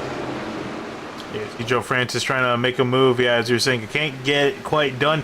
And heading down to turn 3, still single file, looking at Chris Wright in behind. Oh, 51. He needs to get by fast. He wants to have any shot at getting to the 48. Waves it in there really deep, but misses the corner as he slides high. Can he recover off the corner, or is Adams going to have something for him going in turn 3? Doesn't look like it. It doesn't quite look like it. Even Massey up ahead, he missed the corner by a lane. That brought him back a little bit closer to that 51 car. Trump is going to need the 10 laps of his life to make a difference here against Nick Massey. I've been wanting to call him Kyle Massey. I'm pretty sure that's a Disney Channel actor from my childhood, and I keep calling him that in my head. I thought I was going to make it through tonight without making that mistake out loud. Was not able to.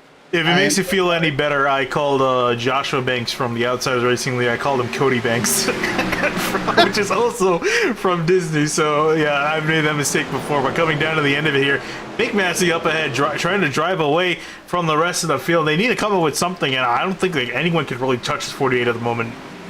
No, I don't think they've got anything for him. So this is all going to be for second position here. So I think Crump is only going to have to make sure he hits his marks. I think it's going to take a lot more from anyone behind, whether it's the 69 of Chris Wright or the 95 of Joshua Adams, to be able to do anything with him.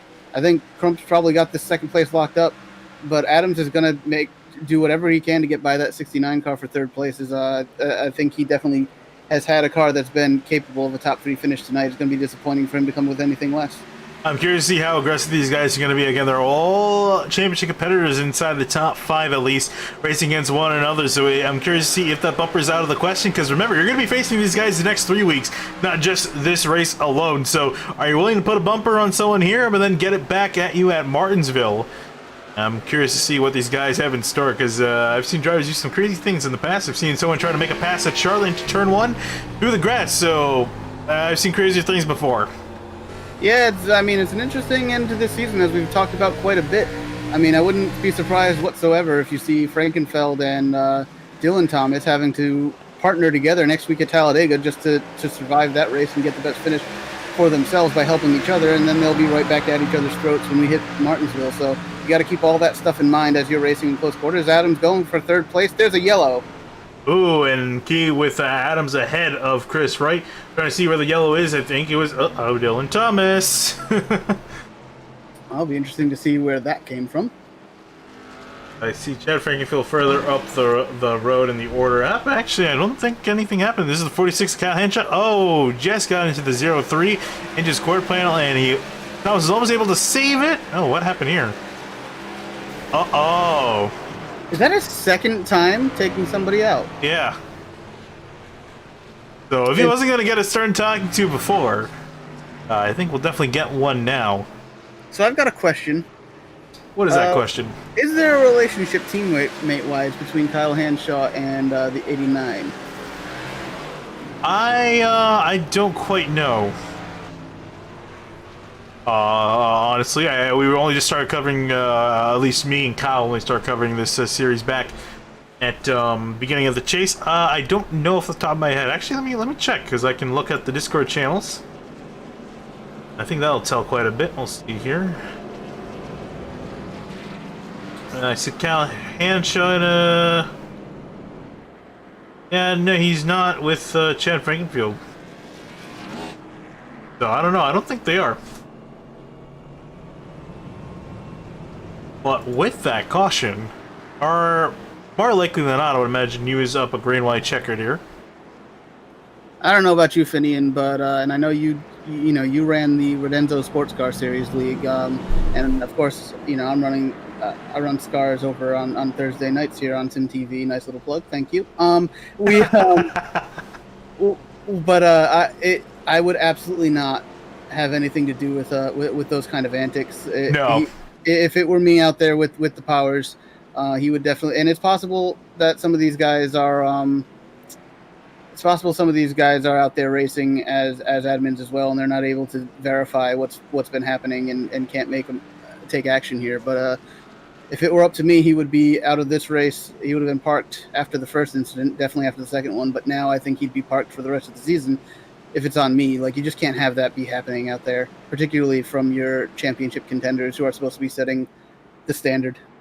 Yeah, and I think a lot of people can argue, you know, maybe the first instance whether that's worthy of being parked, and I can definitely see the arguments for both sides. But the second one, yeah, that's you don't really want guys taking two drivers out in the same race. That's a little bit too much, I think, for most people. I'm trying to see. It looks like he's still running, but again, I would imagine he would probably be facing some sort of penalty post race, as I believe there is no live admin on call for this series, so the admin's doing the best they can. Gonna have to do it post race, but you can see the caution.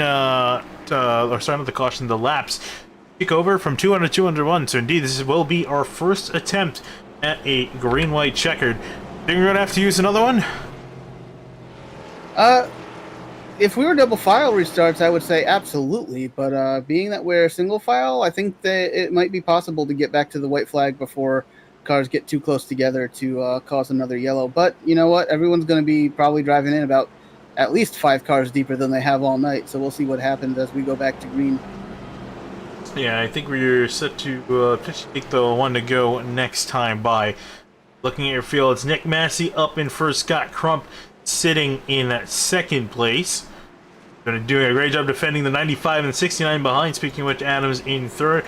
Right in fourth, had been trying to get past Scott Crump, but to no avail, and then rounding out top 5 quietly has been Johnny Thomas throughout this run. Seed itself just inside that top 5 and looking to hold on to it here. All on for just 2 more laps, and again, all these laps to come down to this here. Massey, I think, is has a pretty solid shot unless Scott Crump sends a Hail Mary down into one of these corners. It's looking like the 48 is going to take the win. Second, though, I think that's definitely going to be where the more interesting battle is. Yeah, Crump is going to have the restart of his life right now if he's going to have any shot at Massey for the win, and I just haven't seen that out of him here tonight. Go, Massey in control of the field. First attempt at a green-white checkered here at Richmond. Second round of the chase for the ERSCA PristineAuction.com series. Green flag back in the air. Massey leading the field down into turn 1. Clean getaway for the 48 machine in behind. Scott Crump trying to hold off Josh Adams. I can't imagine Adams is going to hold back any punches now. Oh, we got Campbell trying Johnny Thomas going to turn 3. Campbell, we thought he was off his game a little bit in the end of the race, but trying to flex his muscle, get inside the top 5. Here they come back across the line, white flag in the air. This will be the end of the race. Massey ahead by quite a bit. No one can really touch him at the moment. Looking back at second place as they got one more turn out of turn 2. Will Adams try anything on Scott Crump for second place? Don't think he's close enough. Gonna keep it nice and clean between those 2 drivers, but out of turn 4 and across the line will be Nick Massey for the win here at Richmond. Scott Crump in second and Josh Adams rounding out your top 3. Some great racing there at the end. Oh, they're wrecking there after the checkered flag here in turn 1. But, yeah, dominant performance by Massey here tonight. See the fireworks going off in the background as Massey pretty much dominated this race. Led 173 laps. Could be very big in the point situation for Johnny Thomas as he was able to hold off Gerald Campbell for that 5th position. Very big moment for Thomas potentially in his championship hopes. Absolutely, and again, it's all going to get interesting as the rounds go on, and the championship fight gets a lot closer, especially with this win from the 48. I'm sure definitely Adams is not going to be too happy, and even Crump for that matter, that the 48, we've seen the pace he's had in the past, starting to close it back in on that picture here, but I don't think he's worried about that at the moment. He's too busy lighting it up here on the front straightaway.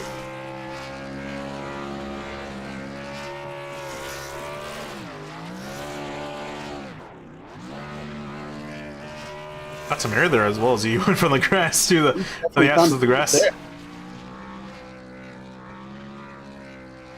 But take a brief look here at your race results. As these guys came across the line, you're talking about Johnny Thomas up in 5th place. Ahead of who you were saying?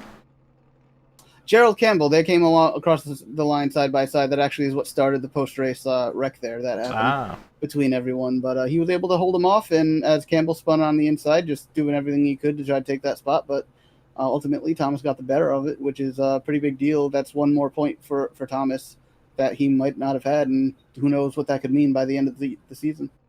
Yeah, absolutely. And with that, we're going to cut to break here for just a little bit. We'll grab some of your top three and maybe another driver as well to interview. So don't go anywhere here. We'll be right back.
And we're back live here with the ERSCA PristineAuction.com series here at Richmond. Your third place finisher, Josh Adams. And Josh, we saw a fantastic run out of you today, pretty much near the top, especially your drive. Also, had to mention too, your drive from the back of the pack to the front. Unfortunately, it wasn't a win, but still a solid podium finish. Yeah, pretty much did what I needed to do. I think a lot of guys, except us top three, had a hard time staying out of trouble, and I thought I was going to get in some starting like 19th or whatever, but once I got to third, it was pretty much just easy sailing for me. No bad luck or anything. Yeah, absolutely, and especially want to talk to you about bad luck because, well, we're heading next to Talladega, and I'm sure that drives through into almost all of you guys competing in the championship. Especially for you, I think you should be heading into there as the points leader. But as being the points leader heading to Talladega, ease your worries about that race, or is it still a bit of concern? It definitely eases the mind a little bit. I'm probably the only one that can say that because, I know I don't have a huge lead by any means over anybody. I know Scott maybe got 3 more points than me tonight, but I can kind of chill out, and those guys might be going for the halfway points or something. I don't necessarily need those there, so we'll see what happens, but hopefully I can chill out at the back and stay out of trouble there too. Absolutely, and that was Josh Adams, your third place finisher. Adams, thanks for talking to us, and we'll see you next week at Talladega. With that, moving on to our second place finisher, Scott Crump. Man, Scott, I gotta say, you did some excellent job defending. Yeah, guys like Josh Adams, like Chris White, like Gerald Campbell in behind you, but you did not stay. You did not fall off course. You kept that car in second place, and what a drive it was. Yeah, thank you. I'd like to give a shout out to my sponsor, Stace Tune Sports. They allowed me to have Weighted Angels on the hood tonight. Very special meaning to that. But yeah, I was holding them off a little bit on the short run. About 5 or 10 laps, I can start even out and maybe pull away from them a little bit after about 20. Yeah, and we saw you were able to make up some solid points on Josh Adams in the grand scheme of things. You also have Nick Massey coming up behind you in the points, so you've been kind of in the middle of things in the points picture. What's your kind of goal over these next few weeks to try to secure a championship? I think right now I'm 1 point behind Josh. So next week's going to be a big week, Talladega, because anything can happen real quick. So it's pretty much out of your control. All I can do is try and stay out front or right in the back, like probably most people are going to do. All right, with that, Scott, thanks for talking to us here. We'll see you next week at Talladega. All right, thank you. And moving on to last but certainly not least, your race winner, Nick Massey. Nick, you had a fantastic drive up in the front, and you led, I said it earlier, 173 laps here tonight. Walk us through how you were able to pull that off. Just, it was tough. I mean, the strategy was pretty much to stay up front all night. I mean, you saw guys, take tires after 10 laps or something and get caught in a wreck in the back and stuff like that. So I knew that strategy is probably going to be just stay out as long as you can and try to hold that track position, and ended up working out in the end. Yeah, I'm trying to look here. You're a few points back coming out of Texas, and you need to make up some, especially considering you got some stiff competition. Guys like Adams, guys like Crump, and even Tate Lytle, who unfortunately had some internet issues that cost him quite a few points. But you're able to make up some points on Scott, Crump, and Adams. So especially, just walk us through that halfway run. You were in behind Scott Crump, and how you're able to pull that move off to lead at halfway. Yeah, I got spun like 15 laps before that, and I was on fresher tires than all those guys, and I knew after Texas, a little bit back in the standings, so I was trying to get every point I could, and I came up on Scott. I didn't mean to hit him that hard. I almost wrecked him, but I just hope, it's playoff racing. I hope he understands tomorrow.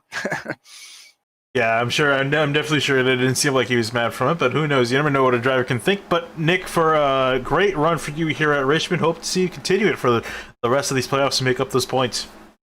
Yeah, thank you. Let me just give a shout out to my sponsor, because this is the first time put the car in victory lane. All the guys at Wingman Sports, Beer on Hero, had some good runs, close, almost wins, but it's nice to finally put it in victory lane for them. So shout out to my teammates too. Absolutely. Then Nick, again, thanks for talking to us, and we'll see you at Talladega. Yep, thank you. And with that, that's going to wrap up interviews for tonight. But Eric, any closing remarks here coming out of Richmond? I think what we saw was a lot of good racing, a lot of cautions, but in between that, when we did have the green flag runs, we had a lot of good racing, a lot of close racing. Massey absolutely dominant out front, and that's big for him, as we've got Martinsville coming up, as we've talked about a lot in a couple of weeks. I think the same things that got him the win tonight are going to be important when they hit Martinsville in just a couple of weeks. So I think he's definitely planted a flag as the favorite for this championship, given that coming race. But in general, I think we saw typical Richmond racing. We've got long green flag runs, as well as a bunch of action-packed, tempers flaring, and all of that kind of stuff going on as well. Yeah, absolutely. It's been some fantastic stuff to watch. And again, if you're interested in watching this series, stay tuned, because as I said, this is only the second round of 5 for the ERSCA PristineAuction.com Series Chase presented by AME Corporation. Great of them to come on board, because this is definitely going to get a lot more intense as we head to Talladega, Martinsville, and then rounding out the season at Atlanta on August 31st. It's all going to wrap up here very shortly here with some fantastic drivers. But ending tonight's broadcast will be me, Finney DeCuna, with Eric Mickey in the booth. We are SimTV, and we'll be signing out. Thank you for watching.